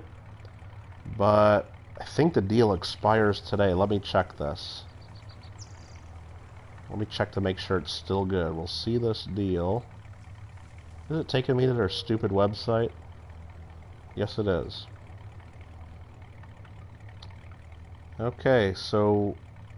I don't know what RR... Oh, yeah. Okay, here we go. Yeah, it looks like the deal is still good as of right now. So, if anybody needs a PS Plus subscription and you don't want to pay the $59.99, the website cdkeys.com, and that's spelled CDKEYS.com, has them available for $30 right now. It's like $30 and change, so that's like half the price. And if you use, there's a code, if you pay by PayPal and you use the discount code PayPal 2020, you get another 2% off. So it's actually under $30 if you buy your... And what they do is, I did this just the other day, so it did work. Paid with PayPal and everything. They send you the code by email, like within like 2 minutes, and then you just go into the PlayStation Store and then type in the code. And even if you already have your PlayStation Plus up to date, it'll extend it for a year if you just use that code. So half price is a pretty good deal. We know these things always go on sale. You don't always have to pay the $59, but around Black Friday, they're usually like 10 or 15 bucks off, tops. This is $30 off. I've never seen the PS Plus that cheap. And the way I found out about this is you go to slickdeals.net. Slickdeals.net, and it's one of the front page deals on there. And I just saw it on there, and it's half price, so I extended mine for a year. Even though PS5 will be out by then, I'm assuming, and I think this is right, that it's going to be the same PS Plus account. They're not going to make you buy a separate account or separate subscription, so basically just prepaying for a year there. How much? Normally it's $59.99, and if you do this, it'll be just under $30 if you pay by PayPal. It'll be just over $30 if you don't use PayPal. So it's half price. And it's for I don't know what you're asking there, but yeah, it's for your PS Plus. So if you need a PS Plus subscription, or if you're just getting close to the end, or if you just want to get one for half price and extend yours for a year, I've never seen it that cheap, so just wanted to share that with you. And it is still active. I think it's active, and today might be the last day. And I think that's only for US and Canada. I don't think it's for European PS Plus subscriptions. Mikey's asking, how is a PlayStation 2 in working condition? Like, how much? I have no idea, Mikey. I'd just check eBay if I were you. And it depends. I know it would definitely depend on which PS3 model you have. If you have one of the original release models, and it's in good working order, I believe those sell for premiums, because those are the ones that you can play PS2 and PS1 games on. They're backwards compatible. The later ones, like if you have a PS3 Slim or whatever it is, those aren't backwards compatible, and nobody wants those. Okay, you just played a game of... Nice. Well, yeah, that's the thing. I haven't played the regular Call of Duty, like team death matches or things like that for a while, so the first few were a little rough for me. You think it's the original PS3, so as long as it's in good work, the big fat one, yeah, I mean, as long as it's in good working order and everything's good on it, then you should be able to get it. I would, and when you go to sell it, advertise, and I think you'll be able to look and compare. I think people even put like the serial numbers, like or the model number in their listings, because people seek out the original release ones, because those are the ones that you know, had all the bells and whistles that they took out of the later versions to make them cheaper. That's not too bad, Michaels. See, but I'm more of a camper when I play Call of Duty, so I don't get high kill counts and stuff like that because I'm usually camping. But I try not to get too high of death counts either, so. Alright, we're gonna... Whoa, slow down. Turn this harvester back on. There we go. What else are we waiting on here? Got another field to harvest there. This big tractor that we spent $500,000 on, we're not even using for anything, so that's cool, I guess. I don't know. But we will be using it. Let's see. The pigs are in good shape. Got plenty of food, plenty of straw. We'll verify that. Cleanliness is back up a tad. Just hasn't registered yet. Run with an SMG, run around sniping people. What's you think about the PS5 coming out? The gamer. I think it's cool. I'm glad that, you know, it is coming out. I'd be more excited if I saw more like release titles like that I had to have. When PS4, well, let's just go back. When PS3 came out, I had to have it the day it came out, because there were some games that I wanted to play that were on there that were coming out like right with it. Like I think the new Tony Hawk game was on there, and there were just a couple others that's like, you know what, I want the PS3. It was enough of a step up in technology. I mean, it had the Blu-ray, it had some other stuff over PS2 that it was worth buying on release day. Even though, if you remember, back when PS3 came out, there was very low quantity and people were waiting in lines for like hours and hours to try to get them, and they were selling for huge premiums really. But anyway, I paid up for it. I got it on release day. PS4, when it came out, there were very few release titles that weren't already available on PS3. I mean, PS3 already had Grand Theft Auto 5 out, and then PS4 comes out, Grand Theft Auto 5 is already...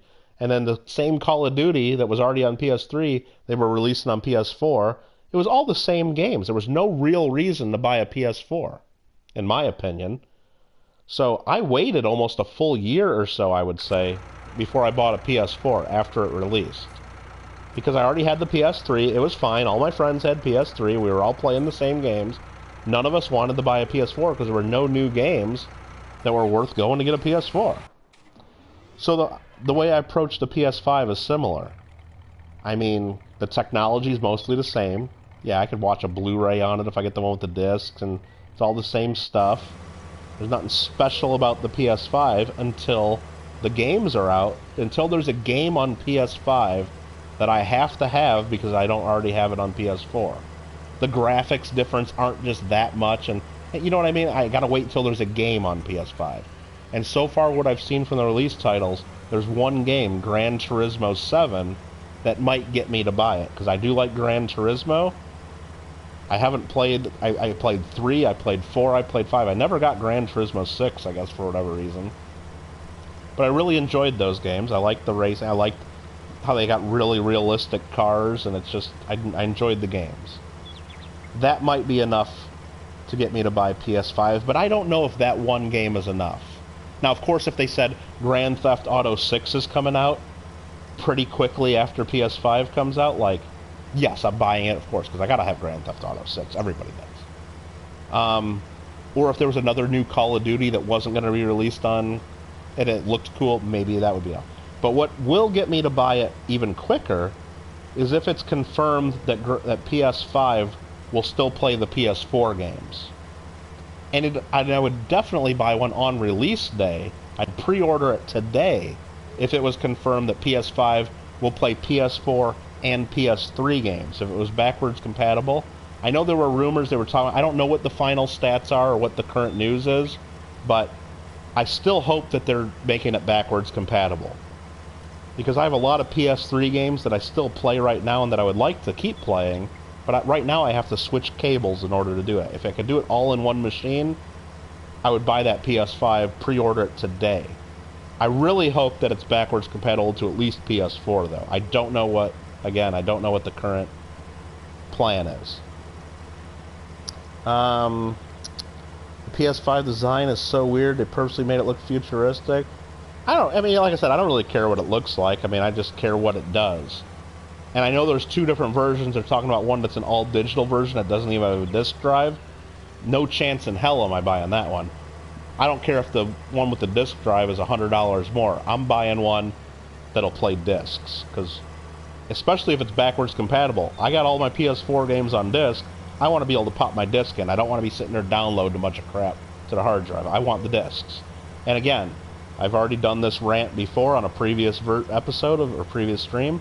I highly recommend that every time you have the option to buy a game where you could buy a downloaded digital version or buy it on disc, you should buy the one on disc, especially if it's at the same price. Why the hell would anyone pay 50 or 60 bucks for a game that you download when you could pay the same exact amount and get it on disc? It doesn't make any sense. I'd want that physical disc. Because what if that game sucks? Or what if you play the game and beat it right away and you're done with it? You can then sell that disc on eBay or trade it in somewhere and get money. You can never trade in your digital copy. That's, I mean, so right there you have some. Or how do you know? Maybe like a month or two after you buy that $60 game, something happens, like maybe you lose your job or something happens to where, oh my God, I need some money. Like I'm broke. I might lose my house. I might lose my car. Something might happen in your situation where you need money. Well, hey, if I have a pile of PS4 or PS5 games, whatever they are, that I can take in and sell and get a few $100 for those, that's awesome. You ain't going to get anything for your digital copies. So it makes zero sense for me to ever buy a digital copy of a game. Now, the only time I'll say I'll do that is if I'm in the PlayStation Store and it's like some game that I've never played and it's like $5 or $9, or there's some weird sale like that where it's just super cheap. Yeah, sure, I'm going to buy the digital copy. So what? It's only like $5 or $10. But if it's a new game, a new release game that you're paying $60 or whatever for, get the damn disc. There's no downside to that, in my opinion. And there's a lot of potential upside. So, back to the comments here. Let's see. You waited a while. Yeah, I waited a while to get the PS4 as well. There was just nothing right away that I had to have it for. And a lot of it was because I was playing a lot of Call of Duty at the time. I can't even remember which game was out then, but... And I would play with friends a lot, like people in Hawaii, people here in California that I went to school with, people back home in Illinois. I'd play with friends. And just talking with all the friends, like none of us really, or most of them were like, I'm not getting a PS4 either because it's expensive and there's no special game that I need right now. So because all my friends weren't buying a PS4 right away either, I didn't, because I wanted to still be able to play, because you couldn't do cross-platform or anything. Just got 9 kills, and the kills go up to 13 in flying mode. What the hell are you talking about, Mikey? Flying mode in World War II. I don't even know what that is. Don't even know. Is that like in the game, or are you hacking it or something? I don't even know what that is. So hopefully that answered some of your questions there, the gamer, because that's kind of what I think about PS5 so far. So I am excited about it. The most thing that I want to know for sure, maybe they already have the information out, I'm not keeping up. If I go try to search PS5 right now on Google or whatever, there's 1,000 articles by 1,000 idiots out there just guessing or hoping, hey, the PS5 should do this, or it should do this, or hey, what if it does this, or the rumor is this. I don't have time to go through all that BS. I'll wait until Sony tells me what it is, or I'll wait until I buy it and read the box and tell me what it is, right? I don't need to, like, pretend all this, hey, what if it does this, what if it does this? But the latest I heard is that they plan on making it backwards compatible. Now, rumors that I read months ago said maybe it would even be backwards compatible all the way to PS1, like you'd be able to pop in your old PlayStation 1 and PlayStation 2 games. I then read something that probably isn't happening, but I would buy it. I'm most interested in seeing if it'll play PS4 games, and I really, really hope that it would play PS3 games, but I'm not going to count on that. But if it doesn't even play PS4 games, I'm going to be very disappointed, because I read that it was going to be backwards compatible a while ago, and that'll be less incentive for me to buy a PS5, because I still use a lot of my PS4 games, and I don't want to have to like keep switching controllers and switching consoles and switching all that. Not interested in that. So, GameStop store told PS5 you'll be able to play PS4 games. Okay, and I read that was the plan, but I also read that they also might make it backwards compatible to PS3, PS2, and PS1. Now that would be amazing if that was the case. And that would be all the reason more to buy the version that has the disc drive, because you can go to any pawn shop or any garage sale and find piles of PS2 and PS1 games for next to nothing. But if you go to try to download those in the Sony PlayStation Store, you're paying real money for that stuff. But if you have the disc, it's easy. And you could probably even get some of those old games for free from people. You probably have friends right now that have an old beat-up PS1 or PS2 games laying around that would just let you borrow them if you just said you wanted to play them. Hell, I have a whole rack here of PS2 and PS3 and all the old games that I can't do anything with right now, pretty much. And if one of my neighbors or friends said, hey, you know what, we got our PS2 still, can I borrow Bully from Rockstar? I heard it was a good game. Yes, Bully is one of my favorite games of all time. And yes, I insist that you borrow it right now and play it. And when you're done with it, please return it. I would be happy to do that for a friend or anybody. But so you need that disc drive. Jenny Hansen. Hey, Mike Kittle and gang. Hello, chat. Jenny Hansen, I hope you're doing well. We're here harvesting some corn here on Ravensport. Farming Simulator number 19. I believe this is only our second corn harvest. We're doing well. Jenny, have you got some mail from me, or is that going to be maybe tomorrow? I haven't been checking the tracking number.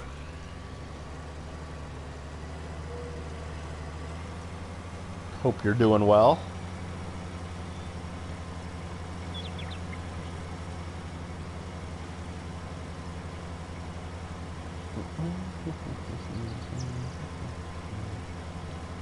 And let me check my emails while I'm driving this tractor, trying to watch and do this at the same time. Oh, you know what? I'm actually missing a meeting right now, to be honest with you. I forgot that I have a Coin Club meeting going on right now. And you know what? If anybody wants to join me in a Coin Club meeting, it's the Covina Coin Club, Covina, California. It started at 7 p.m. Pacific time. And which was like 1 minute ago. So what I'm going to do is I'm probably going to end this stream in the next minute or two, because I'd like to join people in that meeting. It's a Zoom meeting, so it's going to be a Zoom call. If anybody wants to join a meeting, send me an email, like, right now, and then I'll be able to forward you the information. I don't know what the topic is. So, Jenny, I'd have to send you an email. I can't put a link here. I'll have to forward it to you. I do know your email, Jenny, so I'll be able to take care of that. So, I'm going to go ahead, and actually this harvester just filled up. I'm going to shut it down. I'm going to cycle through my stuff to make sure nobody else is running around wasting my money. I apologize to the rest of you watching this stream right now, but hey, we played for a couple hours here. We had some fun. And the Coin Club meeting only comes around once a month, so we can do that. You don't know how to Zoom? Basically, all you do is you click the link and it'll download some stuff and you'll make sure your camera's working. But if you want to do that, then you can do that. Gamer to the Gamer says, remember GTA 5? You got the game. Yeah, and GTA 5 is going to come out for PS5 now. Isn't that crazy? But anyway, thanks for hanging out with me. I will be playing this again. Don't know if I'll play later tonight. Maybe I'll play some Call of Duty or something later tonight. Who knows? Archaeology Mikey, you're welcome to join this Coin Club meeting coming up. If you know how to use Zoom and you're interested, just send me an email real quick and then I'll forward you the information. Anyone else listening, same thing. And again, a good thing I just kind of looked down and kind of remembered that. But, yeah, well, anyway, thanks for hanging out at the farm here. We got some new equipment. We're starting to get our slurry game going on, and we're going to start spreading digestate on our crops the next time, I believe. So, Jenny, you should probably be getting that package tomorrow, I guess, if you haven't already got it. So, look forward to that as well. But, other than that, looks like we got 2,643 messages that are coming through. A lot of spam, if you believe that PlayStation number. So, hopefully, hopefully, that doesn't happen again the next stream. So, Jenny, okay, I'll forward you the information on the meeting. So, it'll be within the next 5 minutes or so. I'll send that to you. All right, guys. Take care, Lima. Take care, everybody else. Tim, everybody else. Gamer the Gamer. Lima, Mikey, Jenny, everyone. Have a good one. Thanks for hanging out.